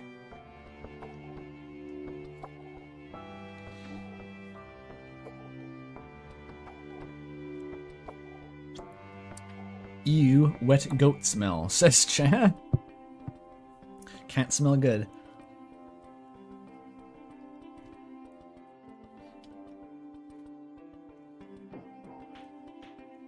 Imagine how bad goats could smell if they sweat. God, that would suck. Enjoying the fic? Of course. Before Pizzapants was able to dust off a secret passage in his mind that held a response, Asriel spoke up again. God, Chris and Noelle, they were always so... He struggled to swallow some of his spit before he was able to continue his thought. Distraught after what happened to her, after she went missing. They were so young, and I couldn't help them. I just couldn't. Whenever I tried to spend time with them, I just felt like something was missing, like something was wrong. So I made excuses not to spend time with them. I'd tell them I was busy with school, or studying, or whatever, but really I was just scared. I ran away and abandoned them to battle their pain by themselves. They trusted me, and I ruined their lives too. By now, Asriel was clearly crying, and no amount of rain could hide that fact. I'm a coward. I just ran away from things I can't handle. I haven't been able to gather up the courage to face them in person after how much I hurt them. Why am I like this? Pizzapants was at a loss for anything to say. His mind felt more than overwhelmed. It felt like his brain had been dipped in a haze. It didn't help that the rain was steadily turning into a deluge and further hampering his ability to think. In the midst of this mental chaos, his body had an idea and quickly executed it. Pizzapants took off his Icy's uniform shirt and held it up as high as he could, and huddled close to Asriel in an attempt to shield the two from steadily worsening rain. The thought was to get naked. Excellent idea, Pizzapants. Now is the time. Asriel looked up at him with a weak smile and somber eyes. Pizzapants gave the best smile he could muster, but it ended up looking like a strange cross of manic and disgust splashed across his face. Asriel didn't seem to mind, though. It was the thought that counted. Music broken. Actually, since the Omori ran out, I might as well put on the Toho Lo-Fi. That was the whole playlist.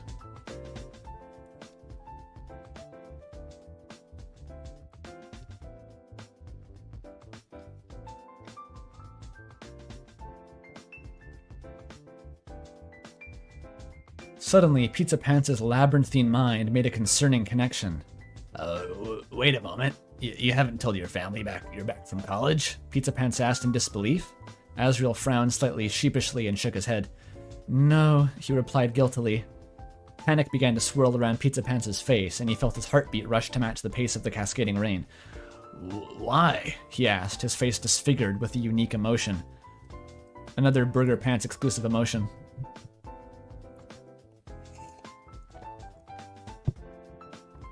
Cafe Toho isn't really lo-fi. Yeah, it's more of a... Well, I feel the beat is in vein with like lo-fi hip-hop. It's... The border lines are very blurry with this kind of shit.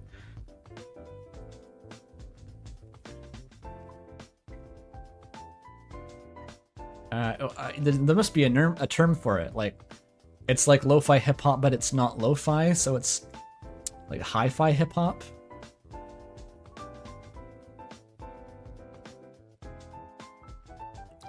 I don't even really know the definition of hip-hop, to be honest. Like, it's something that sounds like this. It's just hop. Hip-hop. I thought you said it's just hop now. It's not hip. It's just hop. What kind of music you listening to these days? I'm into hop. The India Pale Ale of music. Okay, anyway. Asriel groaned and planted his face in his open palms. I just couldn't. I didn't want to force them to worry about me when they have so much stuff going on in their lives already, he explained. I shouldn't burden Mom and Dad when they're still stressed with the divorce proceedings. I can't confide in Chris or Noelle when I can barely imagine looking at them in the eyes after I abandoned them to deal with their grief alone. I can't talk about it to Uncle Rudy when he's dealing with his illness. That's why I came to you. You're the only one I didn't give a shit about making sad. No. You're the only person I could confide in at the moment. You're the only person I could spill my heart out to. Asriel's breathing was erratic, and he stopped yelling for a moment.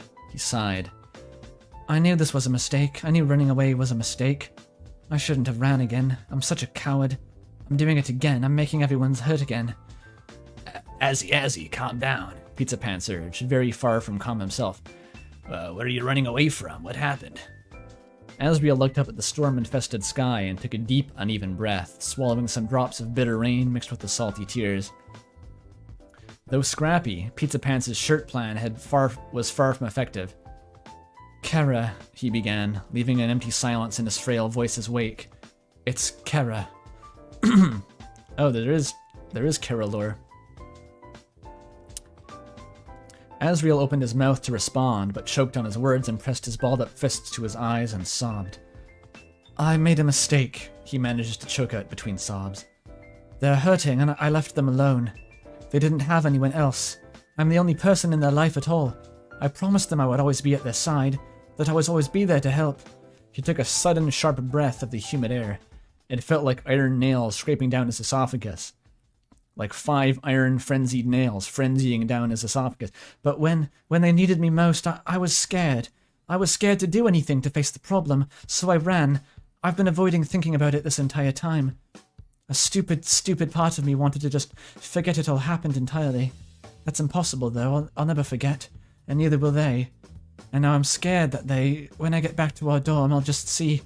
A brand new cascade of tears began to form in Asriel's eyes.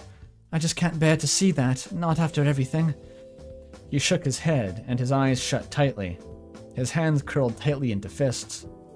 I didn't know what to do. I'm a horrible friend. Very heavy.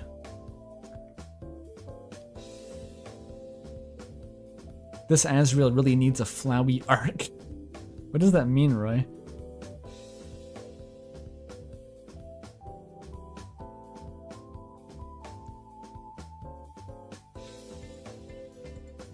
Kara is cursed to endure suffering.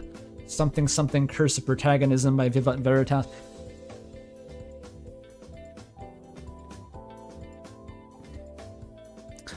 Whoa, don't say that. You're not a horrible friend, Pizzapants vehemently argued. Listen, you just made a mistake. Everyone does that. God knows I've made thousands by now. I guess it just sounds like what you did was pretty bad, but look, things will be fine. Don't worry. We just need to focus on getting to the gas station now, and then once that's sorted out, me and you'll go back to your dorm and try to fix whatever's wrong, alright? He decisively propositioned. After a moment, Asriel nodded weakly.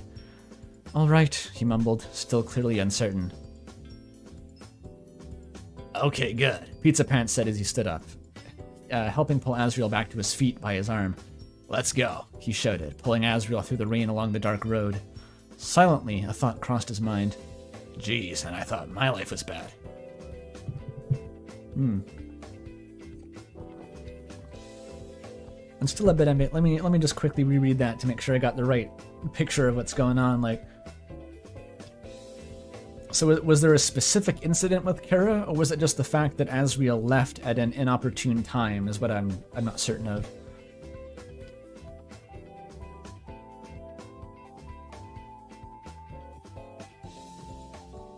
When they needed me most. This suggests like a specific thing, and then Asriel left. So I guess we'll find out.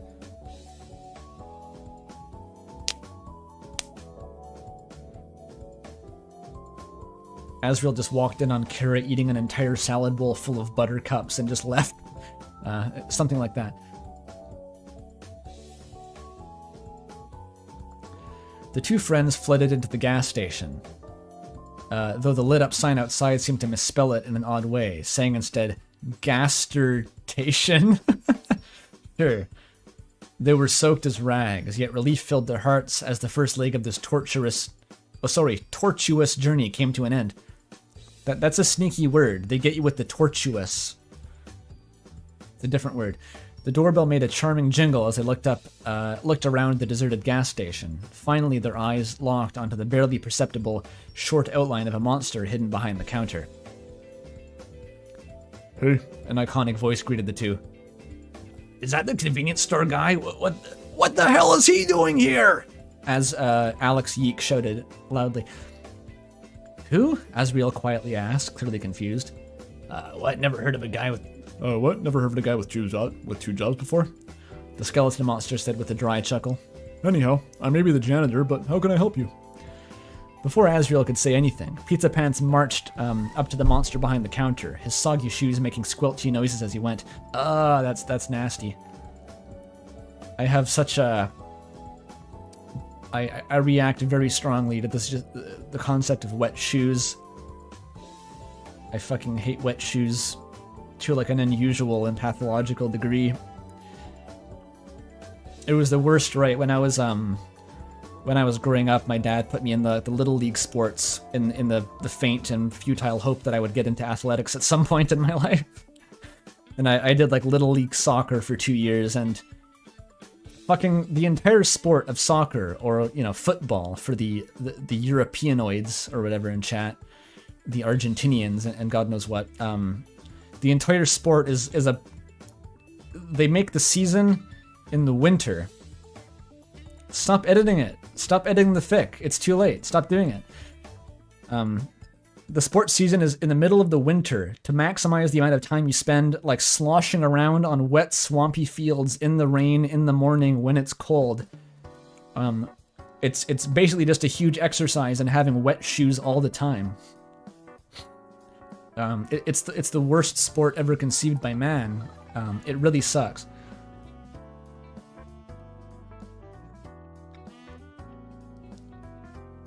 I still have deep internalized trauma about it.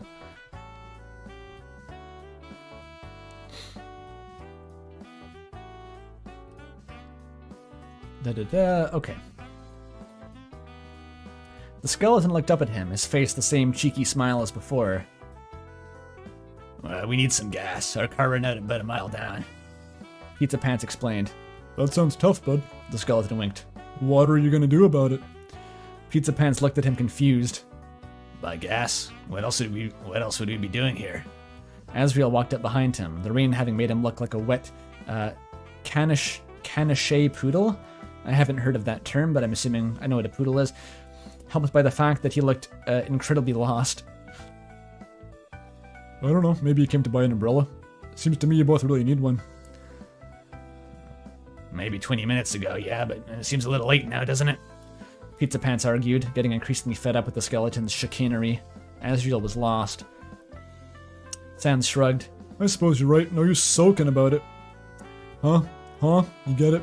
Pizzapants' eye twitches and his face morphed into the strained customer service smile. Customer service person to customer service person communication here. Asriel chuckled at the pun.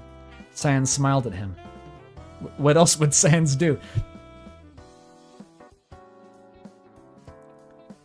Yeah, that's the spirit, kid. Always good to hear, always good to err on the bright side of things. No use to always be under the weather, eh? Pizzapants grimaced and glared at the unflinching skeleton.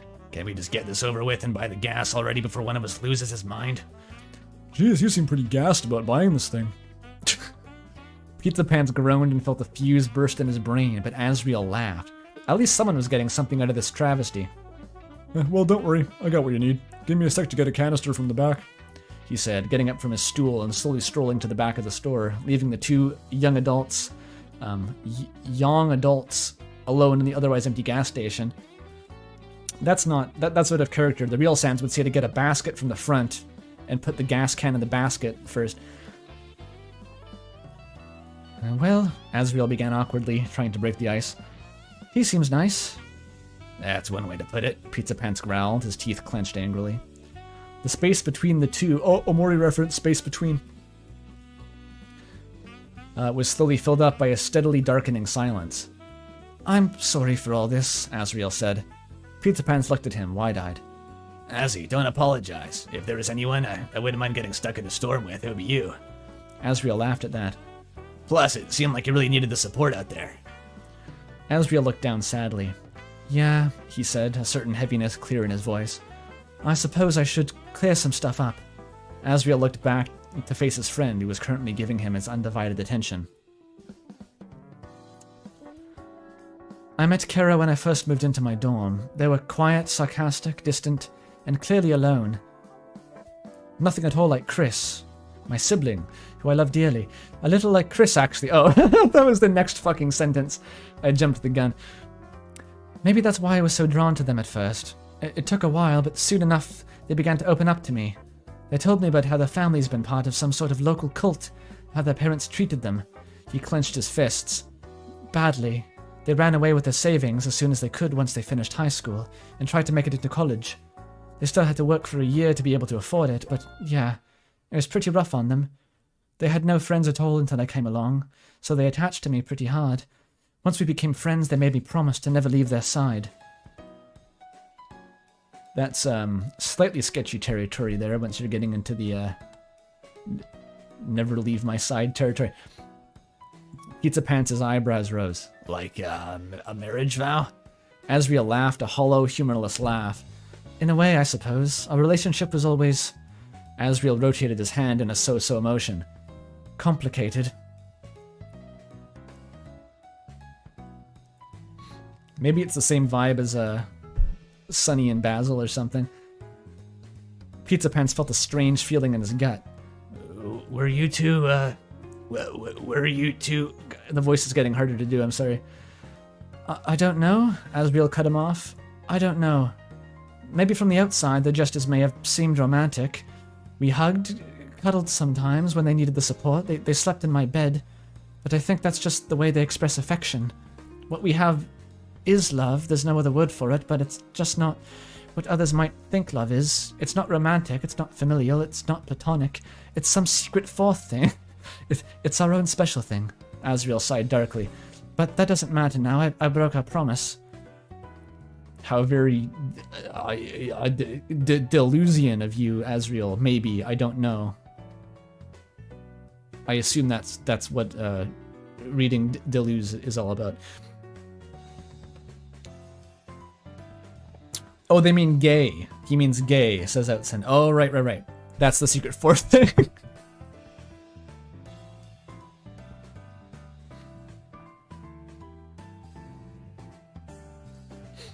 That's a deep philosophical quandary I've often pondered. Not often, actually, hardly ever. But is it? Can it be gay if you're in a relationship with a like a non-binary person? Does that make sense? It's like you could define it either way.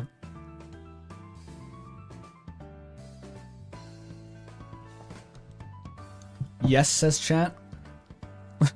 Let's hear the debate. The vibes are gay.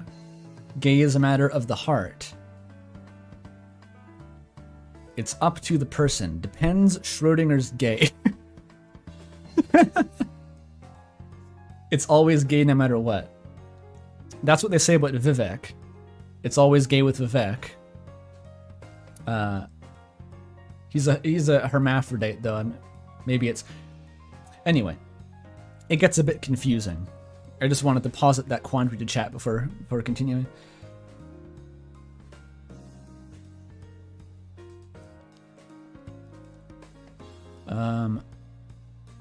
Asriel sighed darkly. But that doesn't matter now. I broke our promise. What happened? Pizzapants asked. Pizzapants' voice is slowly turning into Sonic the Hedgehog. That may just be the inevitable fate. Asriel hugged his torso for comfort. Kara, they're far from okay, mentally I mean. That's why they made me make that promise. To make sure I'd be there to help them through their breakdowns. But this morning they had a particularly bad one, and When they asked me to stay with them, even in death, I was scared. It reminded me of December, and I couldn't think at that moment, and before I processed it, I was already driving away. I was scared of looking back. I still am. I'm scared that if I go back there now, it'll be too late. That they'll be... Asriel didn't continue. That is, just about the scariest thing I think you could say, yeah. That's extremely worrying.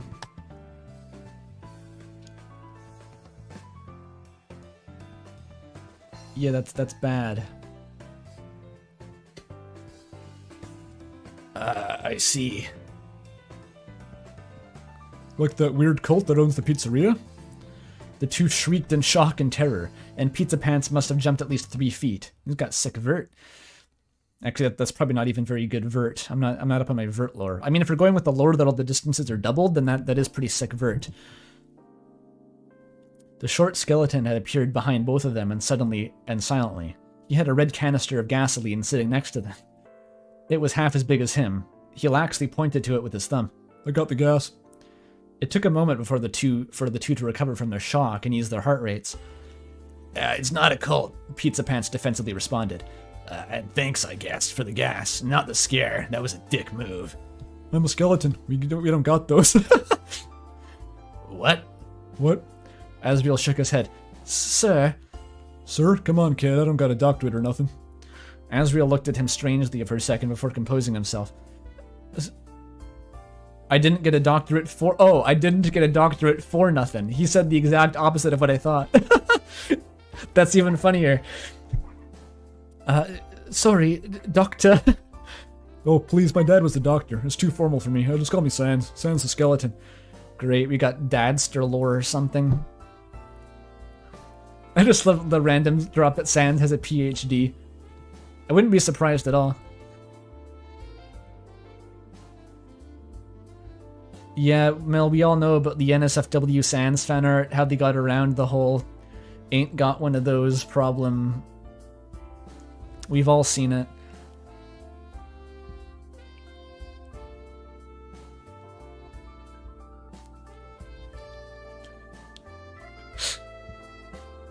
Chat's like talking about the 10-dimensional chess play of getting a PhD just so that your title is gender neutral. I guess that could be seen as a perk by someone.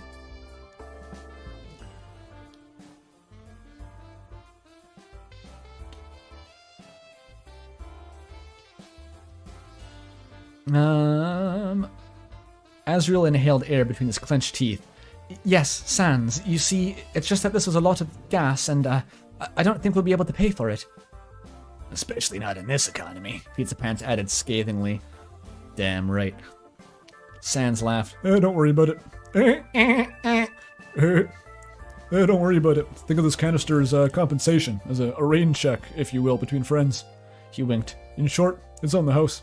Damn. I thought he was just the janitor. He can give away free gas.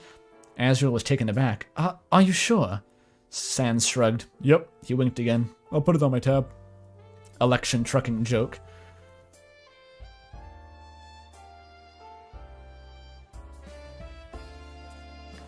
Pizzapants grabbed the canister quickly. So what is Sans implying here? That, like, it's a debt that he knows will be repaid in the future because he's a fucking time seer or something? Who knows? He's read the script, maybe? Is it because Asriel's parents paid his dad's salary in Undertale? Who the fuck knows? No, I guess they would have paid his salary too. Sans was a royal guard, so...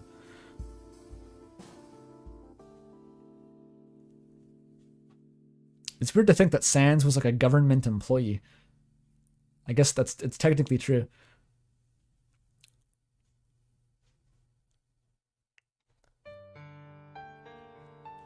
Pizzapants grabbed the canister quickly. Well, best not to lick a gift horse in the mouth, he said. Thank you, Mr. the Skeleton. We'll be heading out now.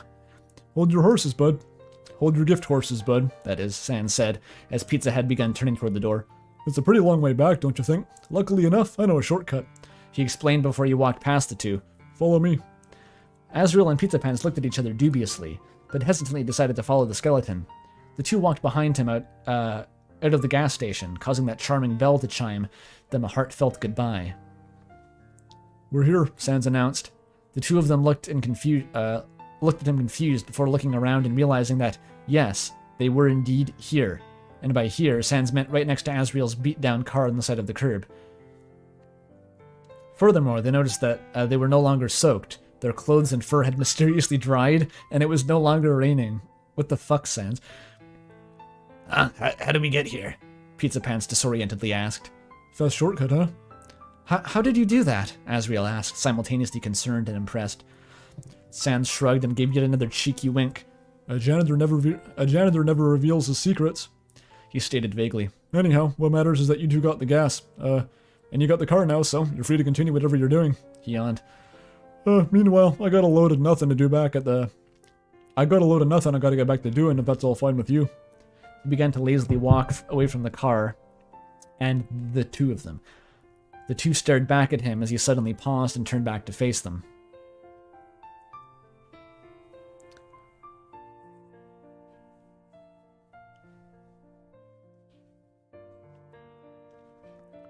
Actually, I know my help hasn't been asked for, but let me try to give you both some advice before I send you on your way. Sans life advice, hell yeah. Also, capital I in Sans dialogue. Hell nah. I know it's real easy to run away from your problems, but that won't make them go away. Take it from me, kid. It's important to acknowledge when you make a mistake, especially when it hurts people you love. After all, you never know when the last time you'll see them is. And when that time comes, that's it. You don't get any more second chances. Let them know that there's someone out there who really cares about them. There was a poignant silence. He's talking about Gaster, chat. The subtext is he's talking about Gaster. Sans shrugged.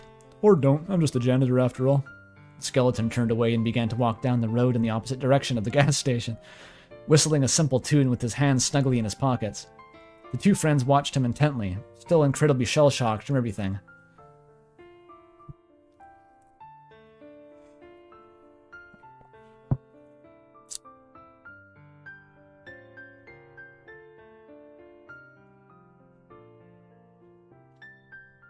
Oh, by the way, your flies are down, the skeleton suddenly called out from down the road, without turning around.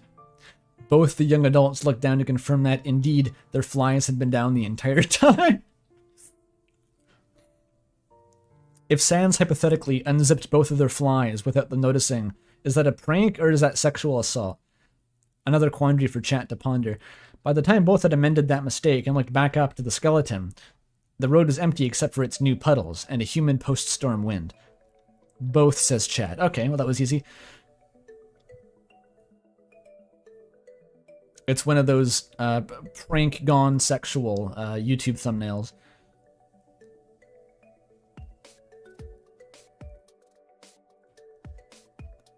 Ooh, this one's a bop. Liking the Toho vibe. This is 5 hours and 30 minutes of fucking Toho music. What the hell? I'll take it. Well, Asriel began after watching for what felt like an eternity in silence. That was certainly a unique experience. Pizzapants gave a hearty laugh. You can say that again. The two laughed together for a few moments before the air between them dissolved back into silence. So, what now? Pizzapants asked. Asriel was silent for a few moments, his eyes closed pensively before he spoke again. He's right. Huh? That Sans guy, he's right. Asriel looked back to Pizzapants, his golden eyes shining with determination.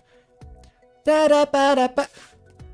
It is easy to run away from your problems, but that doesn't solve them. Asriel nodded resolutely, his eyes burning fiercely. I've been running for too long. From a lot of things. It's about time I actually go and fix a problem for a change. Well, that just happened, says chat. Pizzapants smiled, infected by Asriel's enthusiasm. So, what are we doing exactly? He asked, though he felt like he already knew the answer. I'm going to save Kara. Hell yeah. Rescue mission road trip activate.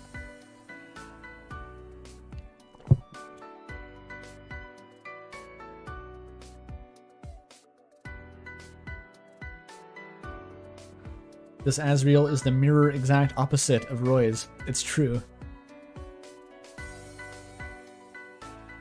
A very poignant contrast.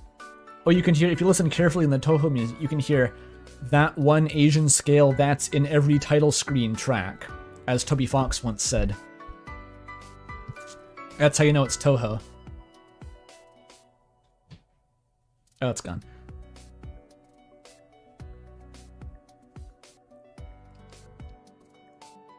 If Night of Nights appears, I'll get hyped up. That's the only Toho song that I actually know.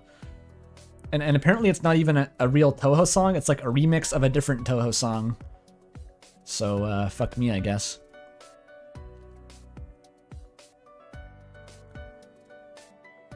Is that why Lancer's theme is like that? No, Lancer's theme is like a blues thing. I'm talking about a pentatonic scale. Which, blues is kind of pentatonic, but it has the flat fifth in it too. It's a different sound.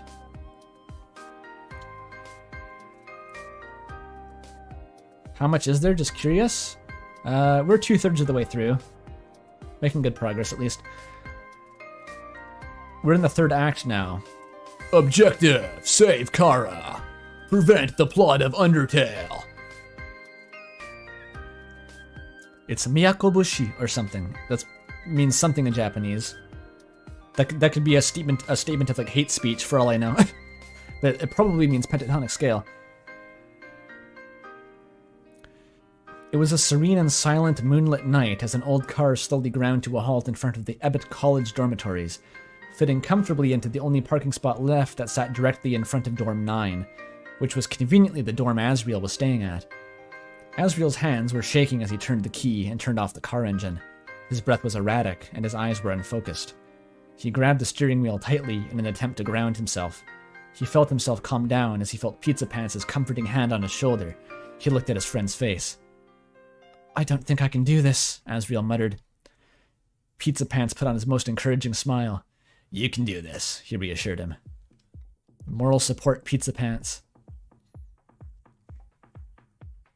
"What if I open the door and there..." He cut himself off as he felt his eyes moisten. He took a moment to catch his breath and blink the tears away. "I'm scared." "It'll be fine," Pizzapants said, attempting to conceal his own nervousness. He needed to be strong so that Asriel could be strong too. "Worst case scenario, delaying it won't help anyone. It would only make it worse." Asriel took a deep breath and closed his eyes. "You're right, I can't keep running away. I'm going," he steadfastly announced, unbuckling a seatbelt and turning to push the car door open. We got the hype-up Toho, like, beats in the background here.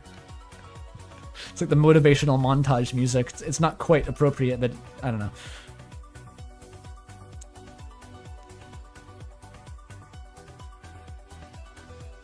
Miyakobushi is 1 flat 2 4 5 flat 6. Oh, that's weird.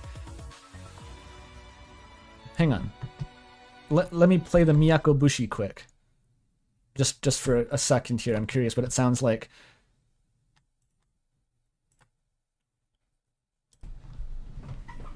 What is it? 1 flat 2 4 5 6.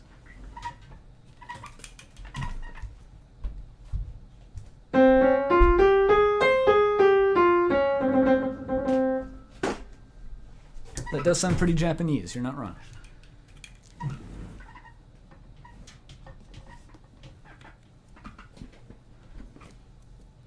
Sorry for derailing the dramatic moment. It is the first time in about 20 streams that I've touched the piano, true. That sounded like the Amogus sound. Alright, no more, you've been cut off of Miyakobushi from now on. No more Miyakobushi for you, chat. All you have to do to goad me into playing the piano is suggest a song that I can play, then I go, I can play that. That's not that hard. Okay, back to the Toho. Hang on. Wait, that's not Toho. There we go. Shay collab? I've seen Shay play. He's intimidating. He's very good. This music is so fucking inappropriate. Oh well.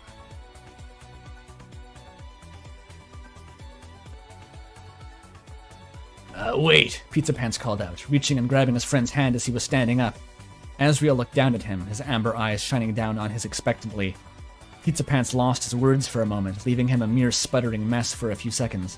Despite this, Asriel gave him a patient, albeit weak smile, giving him the determination to continue. Whatever happens in there, just know I'll have your back, no matter what. Or is that Pizzapants, probably? Whatever happens in there, just know, I'm Pickle Rick Morty. Sorry. Whatever happens in there, just know I've got your back, no matter what, he said. Okay? Asriel's eyes widened and his smile grew stronger, yet his eyes were soon filled with tears. In a split second, Asriel had engulfed his friend in a big, soulful hug. Pizzapants was taken aback, his arms freezing midair in shock. After a moment, though, he hugged his friend back. He would never admit it to anyone, but of all people in that love-filled hug, he may have been the one who cried the most. Profound. After a too short moment, the two parted. Asriel gave a real yet somber smile, and whispered, "Thank you." Pizzapants smiled back, wiping his tear-stained face with his arm. He gave Asriel a thumbs up. Good luck, buddy. I realized that this quite rapidly stopped being gay and started being like other things. That's okay. It doesn't need to be gay all the time.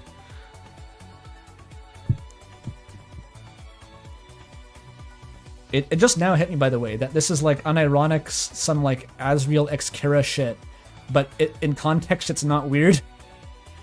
It just sort of sunk in how like it's literally Asriel x Kira, but whatever.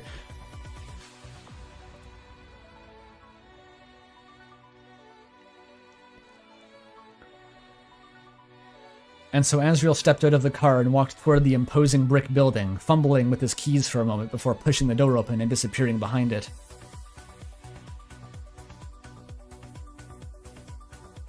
Pizzapants felt his heart race, fueled by a cocktail of emotions: fear, happiness, sadness, melancholy, stress, the woiks. He submerged his face in his hands as he tried to make sense of it all. Today had been a day he would never forget, he was sure. He had hardly had a second to process anything that had happened today, and now that he was alone, it all came crashing down at once. Oh, he's not actually going to go up with Asriel to check? It's an interesting call. His mind didn't know what to process first. For some reason, the thing... Maybe Asriel just knows that if he shows up with like a random Pizzapants in tow, it'll ruin the moment with Kira. It's not gonna go well if there's just like a pizza-smelling cat loitering in the background.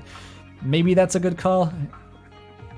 For some reason, the thing that was typhooning his mind decided to pick out first, or that his typhooning mind decided to pick out first, was how he was so getting fired for this later.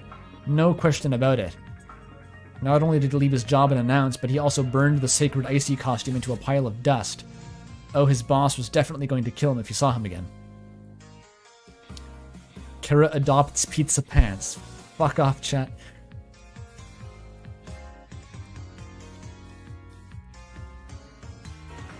Asriel got the bi disease from his dad, says Roy. Are we not at a point where we just assume that every fucking Undertale character is bisexual until stated otherwise? Like, I feel like that's just how it works. I've had that assumption operating constantly since, like, Undertale. It's the same way it worked in Homestuck.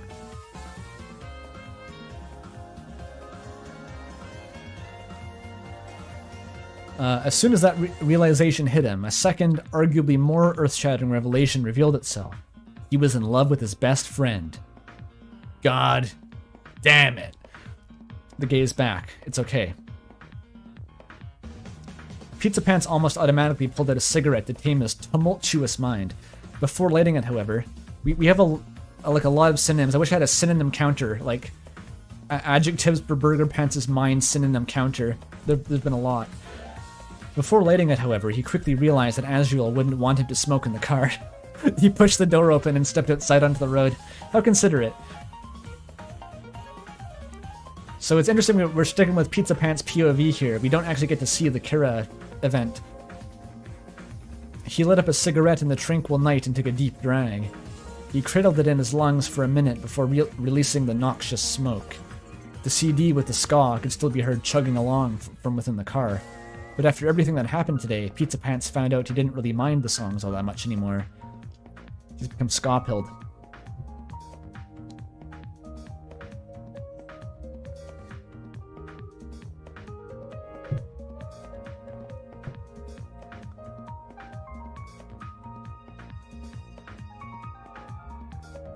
This music's cool. I like this music.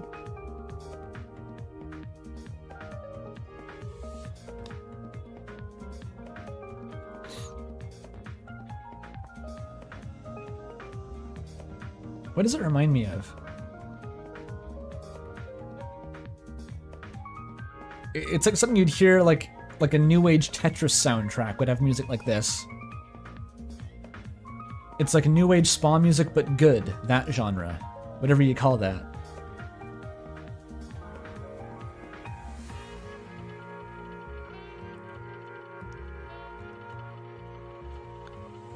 Pizzapants stood out there in the night sky in the company of crickets for about 40 minutes before Asriel returned from the depths of the dormitory.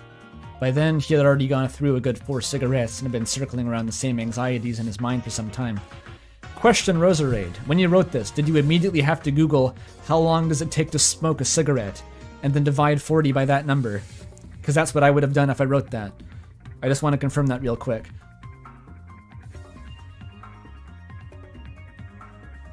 Surprisingly not. You just sort of like, you sort of made a guess. Okay.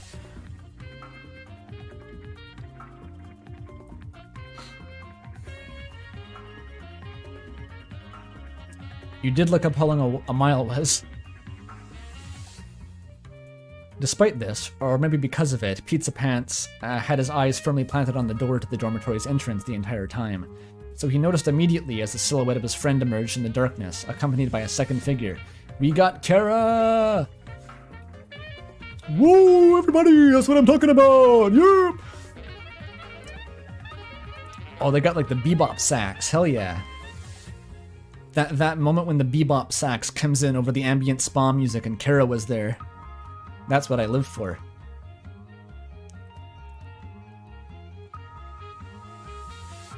Pizzapants dropped the cig he was currently smoking in the middle of the road and stomped it out before composing himself and walking toward the sidewalk to greet the two, hoping to make a good first impression.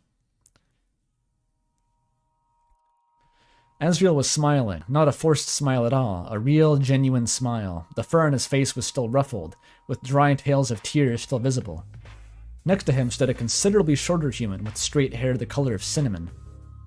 Even in the dark of the night sky, the dark of the night, lit up only by artificial light, the bright red irises that swam in their large, wide, puffy eyes were striking, and the thing that immediately tethered Pizzapants' eyes. We have, once again, like the glowing red eyes being acknowledged diegetically. They stared at him even more intensely than he stared at them. Their expression was a wide, clearly forced, awkward smile. It was uncanny how much they looked like Chris. But maybe that was just that they were human, too. He quickly checks himself for cultural insensitivity. That's good. Hey, Asriel said, a certain brightness in his voice that had been missing the entire day. He held out his arm as if presenting a marvelous new scientific discovery. This is Kara. Kara voice? Fuck. I don't know what to do. It's always just been the batter voice, but I feel like that wouldn't work for this iteration of Kara. A southern accent. McDonald. Who the fuck is McDonald's? Roserade wants to pick. Fine, what's the voice?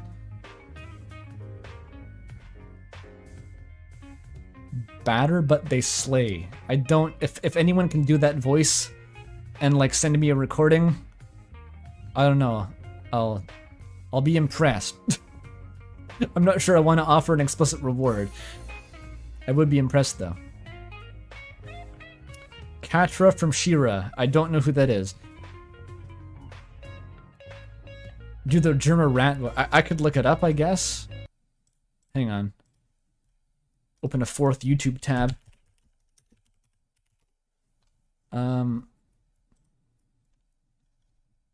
It's an androgynous cat woman of some sort. Okay, how do I get a recording of the voice, though? Katra makes the rules. Hey, you know, Katra, I'm not questioning your leadership here, but... Is this show just full of furries and shit? I didn't know this was what She-Ra was. maybe we shouldn't pick on the heavily armed crowd? Oh yeah? And what are they going to do? How am I supposed to do? That's just like a generic, effeminate cartoon character voice. I can't do like subtle voices that take skill to pull off. All I can do is oblique caricatures. Oh yeah, well. Send me to die in the... Send me to die? I guess I could attempt that at least. It's, as far as Mel knows, it's full of lesbians instead. There was definitely a furry in that clip though.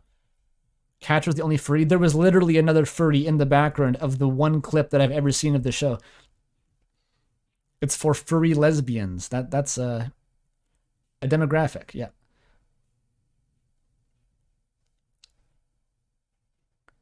Do an Outsin voice? What do you mean? Like just impersonate Outsin? I don't even know what I would be going for. I'll just try the fucking slightly hoarse Catra voice or whatever. I have no idea. It'll work. Greetings, said Kara, their voice hoarse and tired, yet remarkably sophisticated and polite considering the situation. It's a pleasure to meet you. Perhaps even a little too polite. They held out a shaky hand, their arms were covered by a puffy green sweater. It was somehow hard to imagine this was the person Asriel was talking about, yet it made complete sense as well. A Molly Star's voice? People in the comments of that video were saying that Molly spoke like I does, so... Like I do, rather. Like... But Molly's a speaking like I does, if you know what I mean. Which, it's not that similar, but... Toho music must come back, you're right.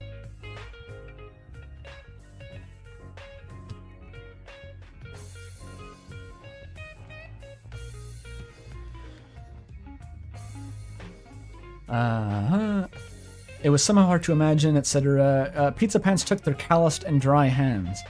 They felt remarkably fragile in his own, like the hands of a porcelain doll. Trousers McCorduroy, he said. But you can just call me McCorduroy. It's a pleasure to meet you, too. He looked back up to Asriel, a melancholic smile still plastered on his face. I take it everything went well? Asriel scratched around his horns bashfully. Well, it's kind of complicated, but... He tenderly held Kara's comparatively small hands in his, and met their crimson eyes. Things are better. Things will be better. I'll try my best to ensure that. He assured, less aimed at Pizzapants and more aimed at Kara. Yes, Asriel has his corny apologies made and his heartfelt promises, Kara explained with a playful tone, making Asriel blush. But yes, we've reached common ground and set our boundaries straight. But now I have no doubt we'll be able to handle these situations more maturely and properly. That's good. I deeply apologize for this inconvenience, Kara said, giving a subtle apologetic bow. Whatever voice I was trying to do originally is quickly veered into something else, but it's fine.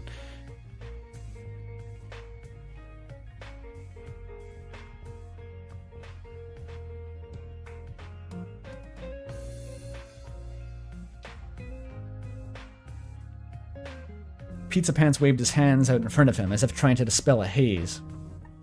Referring, of course, to the protagonist of Anonymous Agony, that one adventure game that Mandalore talked about. Don't apologize, it's not like I was doing anything particularly important, he said, ignoring the dread in the back of his mind that asked him how in the world he was going to get a job now. Besides, I can't think of a better use of time than helping an old friend in need. Kara chuckled. Yes, an old friend, they said with that same smile, though it somehow seemed to emanate a smug aura.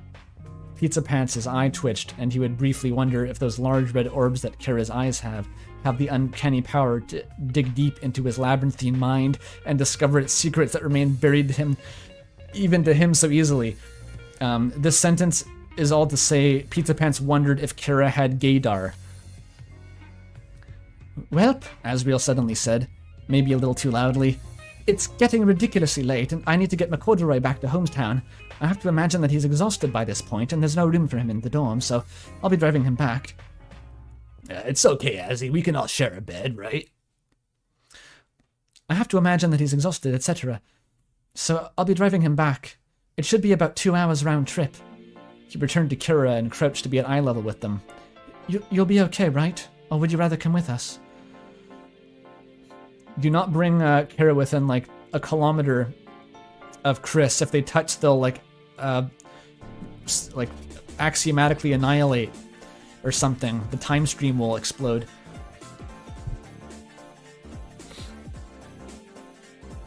Oh, Kara was just using check on Pizzapants? It's like the same thing from the Royal Guard check came up about the two lovers gazing over the cauldron of hell.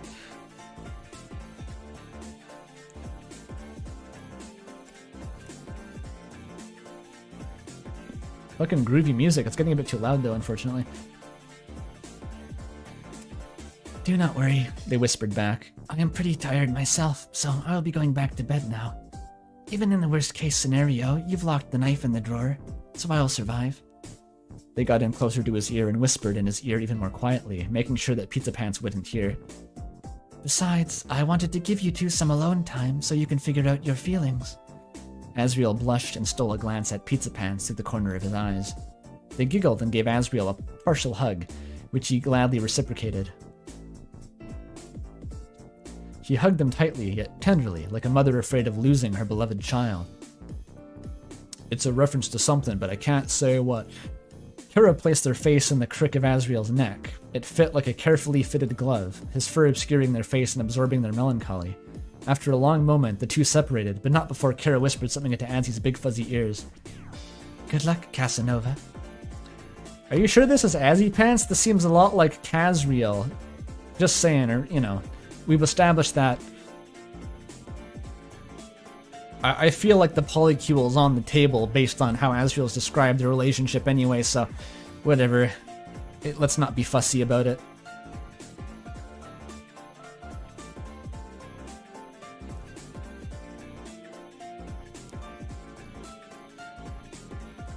Kara has to speak really slowly though. You're backseating my Kara voice now?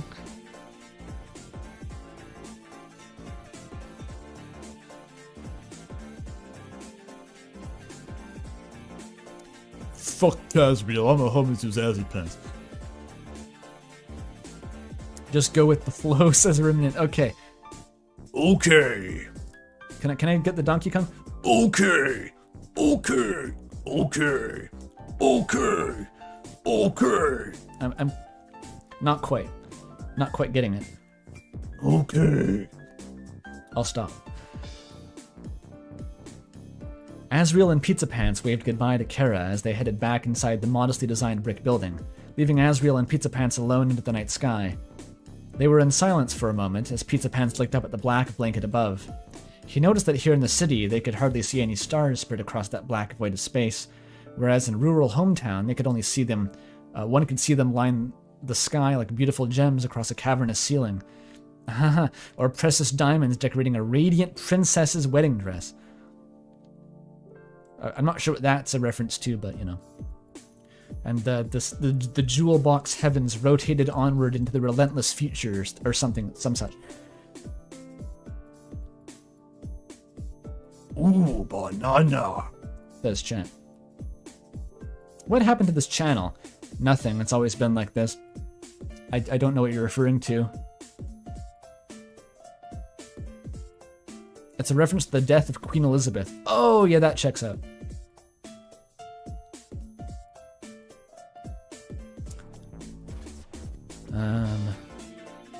There are a lot of things I miss about hometown, Asriel suddenly began, having joined Pizzapants in skywatching, his voice soft and reminiscent. One of them is the ways the sky was filled with lights. Here in the city, the light pollution blocks out most of the stars, and it's a shame. When I was younger, me and Chris and Noelle and Des would lay down in the grass at the lake and watch the stars at night. Something like that. We would try to map out the constellations and all that. It was wonderful. Pizzapants smiled. I used to do that too with my dad when I was really young. I haven't really done that though since. Asriel gave a charming laugh. Really? Maybe we should do it together sometime, he suggested. Pizzapants turned his face to his friend. It was hard entirely to see his face, but it was clear that he was giving a heartwarming and inviting smile. Oh, maybe we should do that together sometime. I was gonna say, like, was this the fic where Pizzapants' dad was established to have died, or I couldn't remember. Where are the Deltarune vids, man? Got one right coming right up. Coming right up, buddy. Just wait a week or so.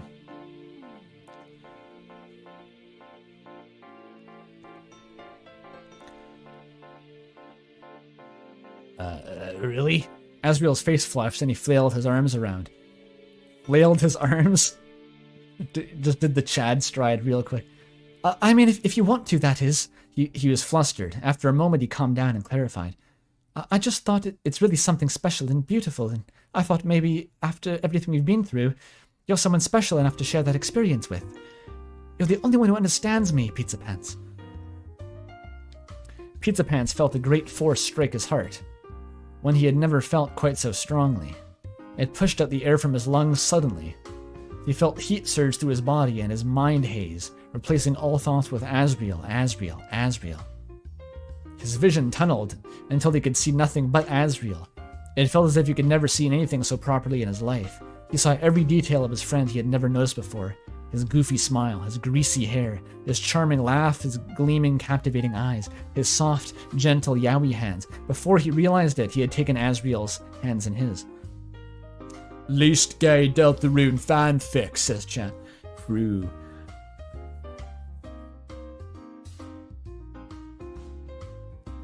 This is necessary to understand chapter 12. That's absolutely true. Yeah, this was nothing to do with romance. He was just having a stroke. You're kind of stealth describing my experience after finishing Undertale. This part. It got weird for a bit.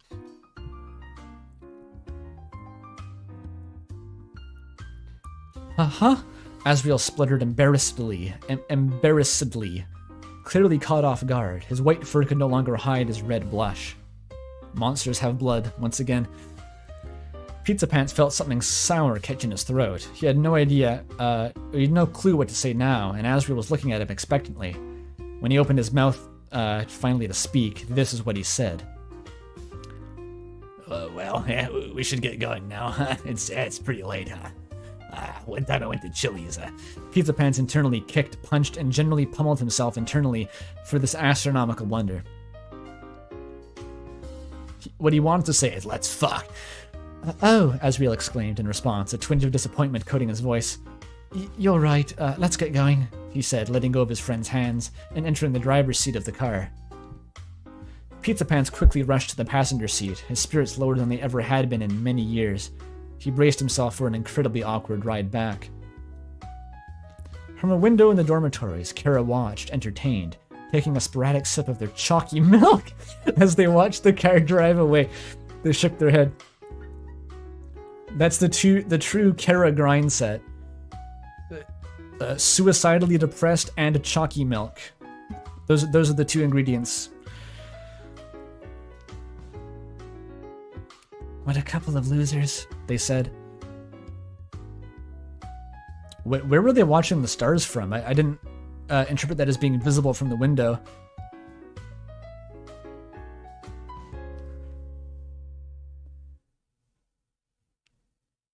Remember, your fix should always be a little too gay. It'll be diluted by the straightness of the pasta to which you're adding it. Very true.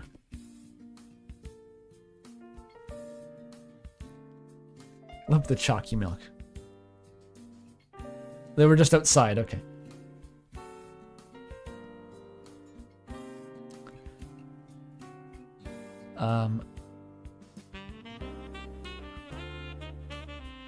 Wait, is this... Whose mom? Pizzapants heard his mom. What does Pizzapants' mom sound like?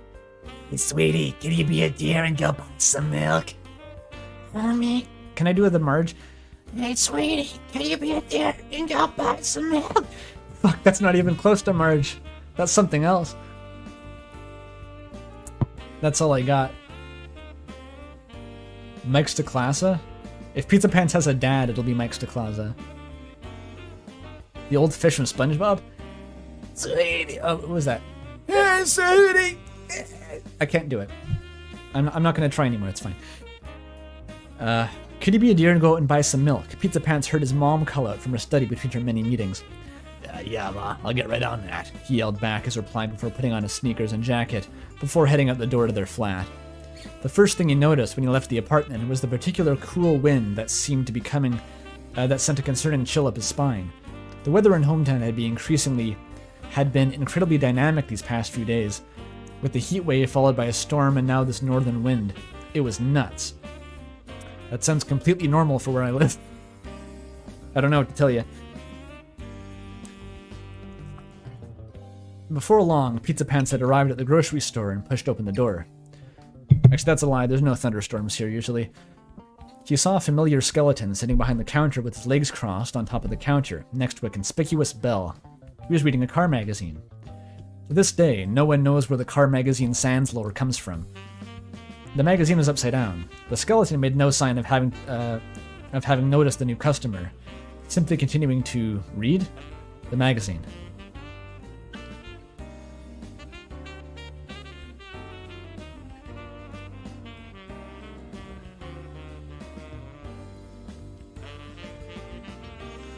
Sorry. Pizzapants simply walked over to the dairy aisle as fast as he could, barely managing to avoid bumping into the yellow cat monster that was lugging a large jug of coconut milk around. Can you buy coconut milk in jugs? I haven't seen that. Pizzapants was grateful the skeleton didn't seem particularly interested in him, as after what happened a couple days ago, he wasn't sure what to make of the skeleton's oddities. Sure, he had helped them, even given them gas for free, but Pizzapants couldn't help but feel uncomfortable about him and his strange supernatural powers. He had enough of that when he was working at... who the fuck is that? The Warriors, I guess? The Warrior? I'm gonna go with the Warrior. McCorderai! A familiar voice roared suddenly, causing Pizzapants to nearly jump out of his skin in fear. Oh no. You have made a mistake by desecrating a mythical artifact in the almighty Icy. You cannot escape your punishment. It was his boss. Oh, not even the Warrior, that's the boss, okay. A monster wearing a cold blue suit and tie. His face cloaked behind a veil with the Icy's smiling face printed on it.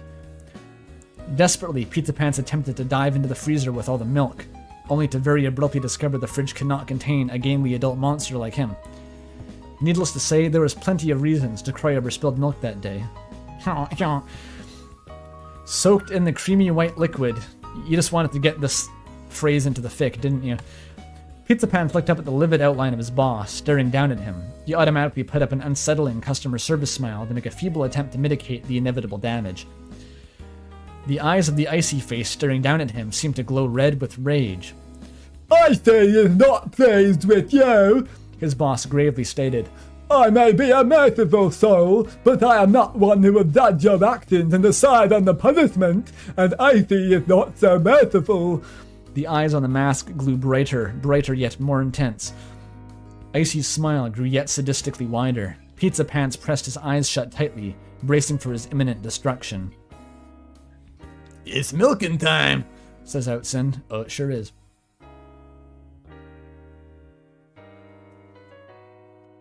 But the icy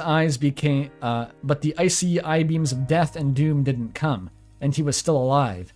Hesitantly, he opened his eyes and saw the back of the cashier skeleton standing between him and his old boss. Oh my god. This is some fucking Sans fan service like I haven't seen in a long time, and I'm here for it.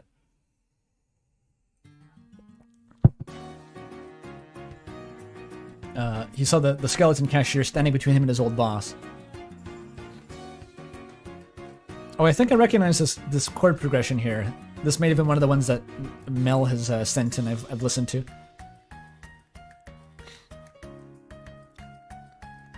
Hey, I think I need to chill. The skeleton muttered out, his voice as plain as ever.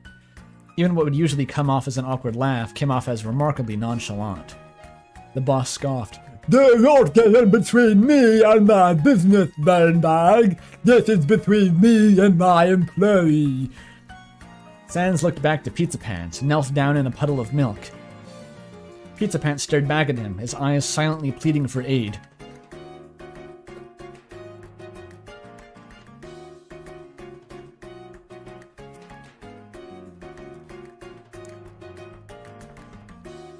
But this is from the improvising Toho music with annoying commentary?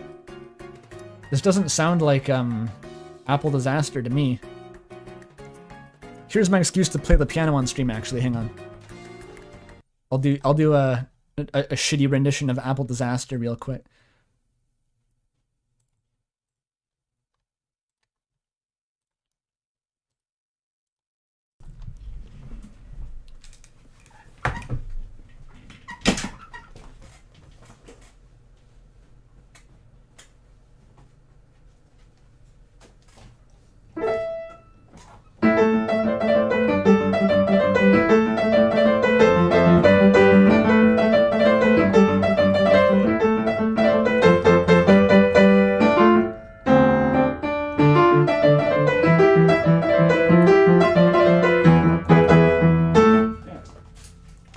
That's all I remember. It's pretty good, though. It's the personification of an apple.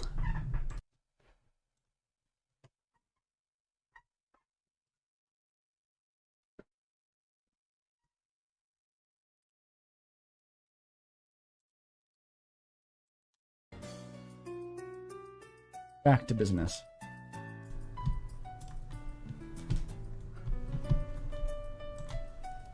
I was tempted to go into like a random Night of Nights improv, but I could have gotten out of control.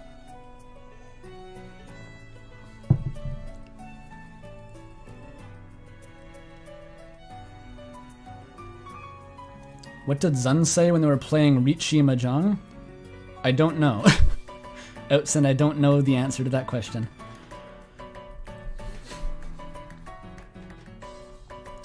Unrelated, but Touhou 17 feels a lot like Undertale. It has Undertale vibes to it, and that Zun made it after having played Undertale. It makes you think it's not chance.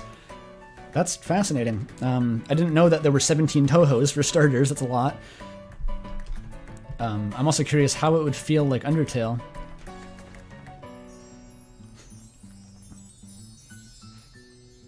Oh, yeah, that's the channel that Outson's like a Mahjong head, and he found a channel where there's a guy who starts every video about Mahjong with like a Mahjong themed cover of a popular song, and it's like weirdly high effort. That's my understanding. There was like this one fucking computer science lecture I went to. The prof played. It was an introduction to red-black trees, which were their type of binary search tree data structure. And I swear to God, he dug up from the depths of hell a parody cover of Paint It Black, which was about, I see a red node and I wanna paint it black. It was so fucking embarrassing. And he played the whole song for like 150 people in the lecture hall.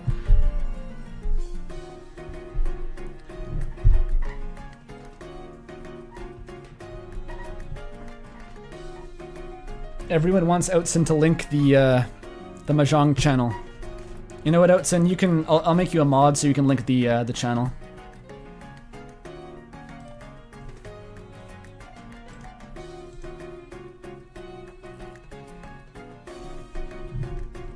Outson can be a mod.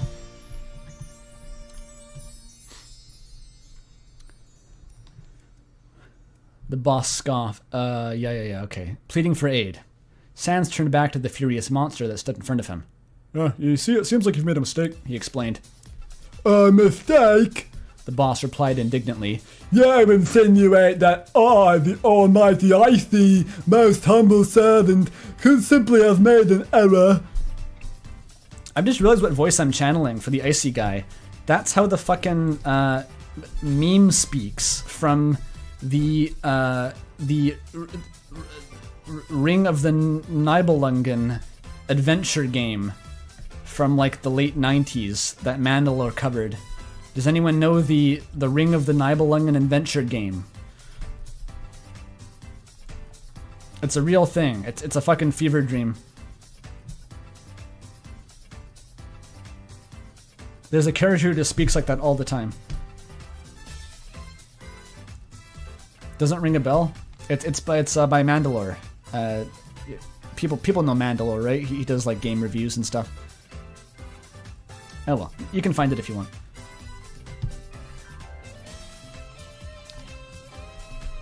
Yep. Sans responded, unfazed.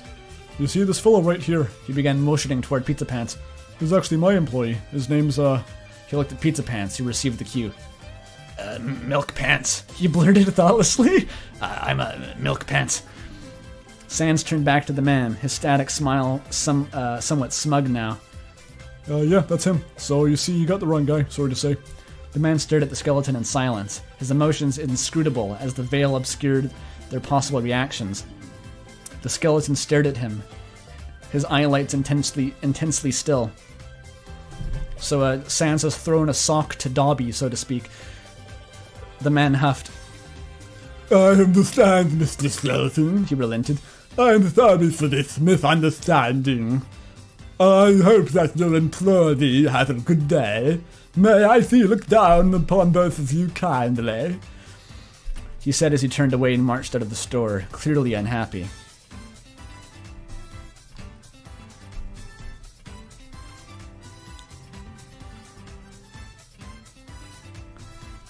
Am I talking about that one based on the musical opera?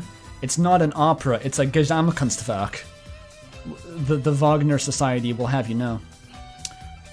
It's a musical drama.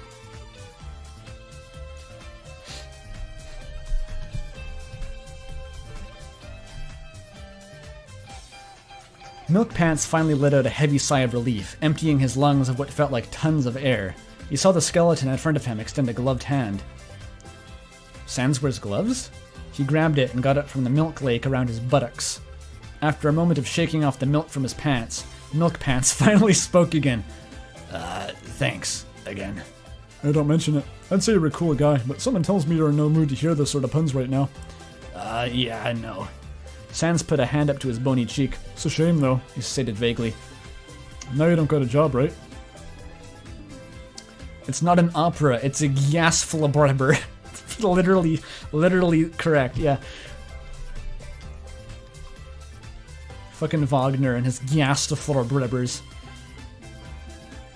If something had a term, he would just invent another harder to pronounce term for the same thing and say that that was what he did because it was different than the other things.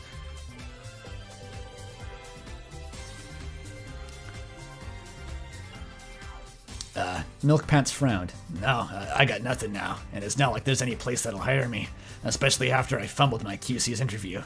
I'm not sure what I'm gonna do. He moped, desperation oozing from his voice. Lighten up, bucko. It's not that bad, Sans assured him. If you need a job, I'd be more than glad to provide it. Milk Pants looked down at the skeleton in shock. Really? Sans shrugged. Yeah, the janitor was kind of lazy, do nothing, so I'm thinking about replacing him. It's not a glamorous job, but it's enough to pay rent at least. Hell yeah. Milk Pants' face was enraptured by genuine, glowing, excited smile. You'll pay me more than minimum wage? Sans scratched the back of his head.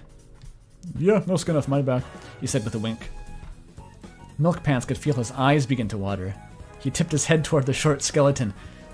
Thank you very much, he emotionally declared before wiping some tears from his eyes. Come on, kid, no use crying over spilled milk.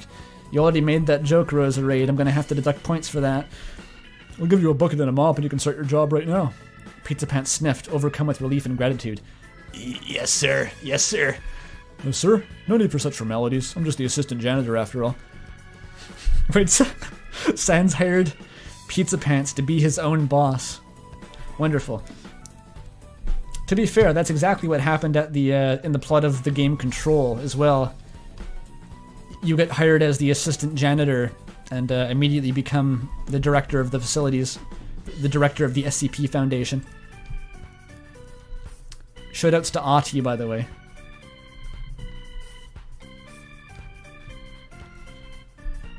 Milk Pants nervously walked up to the lake, the moonlight serenely reflecting off of its surface as if it were a mirror. This was where he and Asriel had decided to meet tonight. He could feel his heart beat out of control. Oh, my heart's beating right out of my chest. Was Asriel gonna ghost him? No, he'd never do that. Well, at least not anymore. Before Milk Pants could get too lost in his own worries, a familiar voice called out from behind him. Sorry I'm late, Mum held me up a little bit to talk. He chuckled. Milk Pants smiled at that charming chuckle. The name is just forever Milk Pants. Excellent.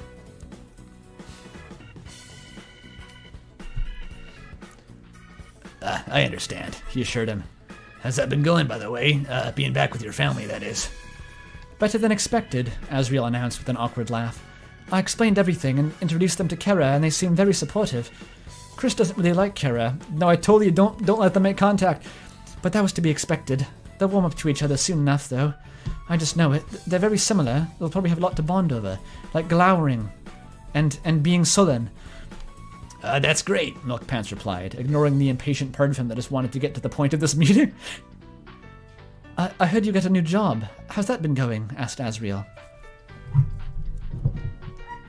Milk Pants laughed.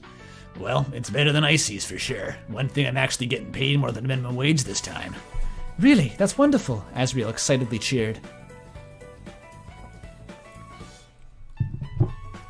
Kara and Chris talking about knives for an hour. I'm not sure knives have the same connotation for this Kara as they do for Chris, considering Asriel had to lock it in the drawer.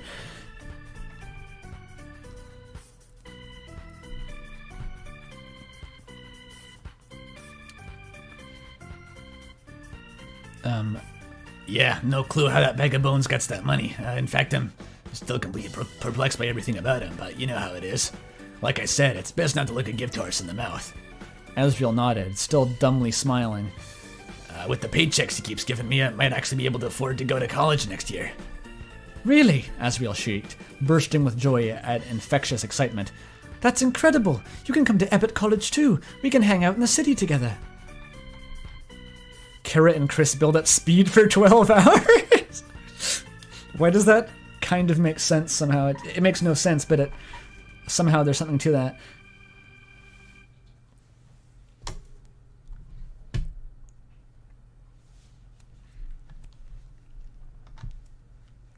Yeah, Kara and Chris are gonna start like causing a nuclear reaction if you bring them too close to each other. They'll reach a critical mass.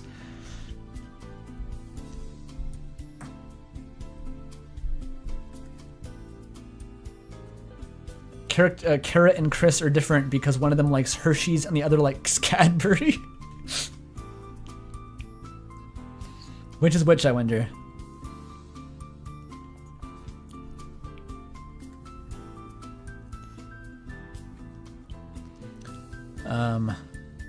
Right, where was I? When Pizzapants looked back to Asriel, his friend had pulled out a picnic basket from his pocket. I guess that is how it works. Yeah, that checks out. And spread it on the grassy patch next to the lake. Milk Pants simply watched on in confusion. As soon as Asriel laid out the golden flower patterned blanket and laid down on it, patting the ground next to him, beckoning Milk Pants to join him.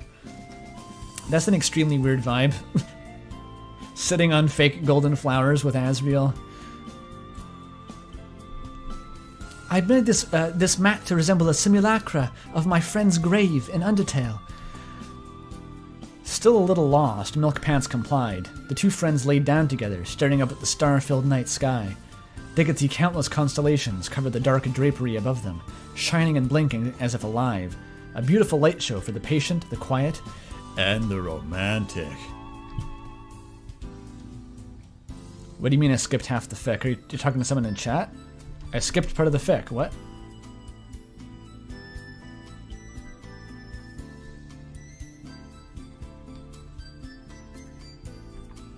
What did I skip? Oh, this part. Weird. Oh, it was one paragraph. Okay. The thought spurred a genuine smile, and not so subtle blush on Milk Pants' face. Yeah, we could. He looked up at the star-studded sky. Maybe one day I'll be a star on Broadway, like I always dreamed. Okay. Fic unskipped.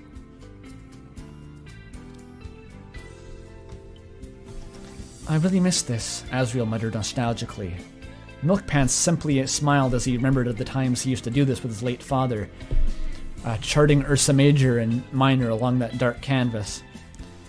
I want to tell you something, Asriel suddenly said. Milk Pants turned to look at his face, still staring up at the skies. If Milk Pants didn't have a job, would he just be called Pants? I guess so. Maybe like Welfare Pants, if he's lucky.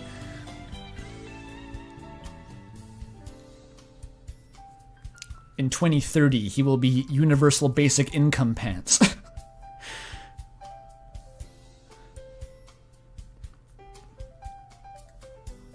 I want to tell you something, Asriel suddenly said. Milk Pants turned to look at his face, still staring up at the skies. What is it? When I was younger, me and Des used to sneak here very often because it was so calm and pretty. He began to recount. Milk Pants felt an awkward chill through the back of his hands. And, well, this is where I... He took a breath. Confessed to her. Milk Pants froze up. Asriel quickly turned to his friend to clarify. I mean, she rejected me, of course, but still, he said with an awkward laugh before turning skyward. This place, these stars, they were always pretty special to me because of that. I don't know what she'd think of this, but she was always saying she'd help me find someone else. And in a way, I guess she did that. Asriel was quiet for a moment. Milk Pants could feel his heart race faster than it had done in a while. That's why I took you here. That's why I took you here for this, because I have something important to tell you. Milk Pants felt like he was about to explode. McCorduroy. He was this close. I love you, okay? Milk Pants suddenly exploded, unable to contain the tension anymore. Yeah, the gayometer's rising, it's skyrocketing, gayometer's going off the charts.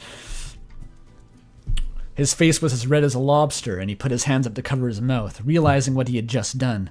Asriel was, understandably, taken aback, but after the initial shock wore off, he simply laughed. Milk Pants joined him. Finally getting their gotcha on. The gayer counter?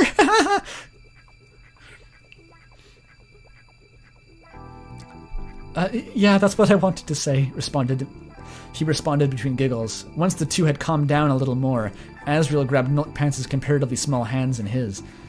We are talking about the yaoi hands indirectly, I guess. They were very warm. You love me? Milk Pants asked quietly. Asriel pulled his friend into a warm hug. Of course I do. You're wonderful. Milk Pants could feel his tears begin to coat his face and Asriel's jacket. It would have been funny if he was about to say something else. That would have been a direction. Would have been kind of a trope, though. Played it straight this once, you know? The fic would have gone on for another 9,000 words if it hadn't, like... If there'd been a misunderstanding arc after this point, so... Played it gay, you mean? Yes, by which I mean the exact opposite of what I said.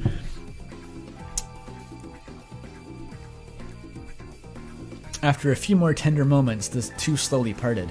They looked deep into each other's eyes, and Milk Pants felt the uncomfortable urge to kiss Asriel. He closed his eyes and decided just to do it, no time for second thoughts or later regrets. He swallowed his anxieties and went for it, and completely missed, landing a kiss on Asriel's nose instead of his mouth. He quickly shot back like a bullet train, face red as beetroot in embarrassment.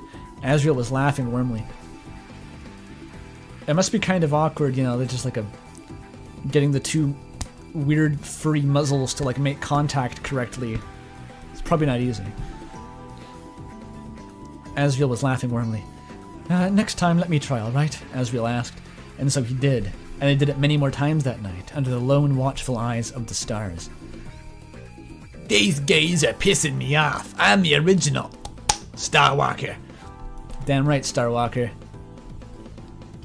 So good, says chat. So good. Yep. That was a good old fic. There was events, there was plot, there were characters, there was dialogue sometimes. Sans was cool, Kara was cool. It got weirdly dark with it going off the rails into being like uncomfortable. I enjoyed that one a lot. That was good. It was good.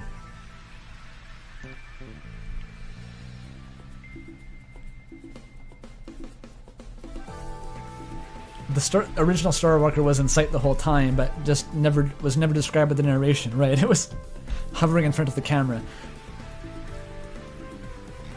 Finally some good fucking food, says Chan. Oh yeah. Oh yeah, piss, says Blackwater for some reason. Okay. Everyone seemed to like that one.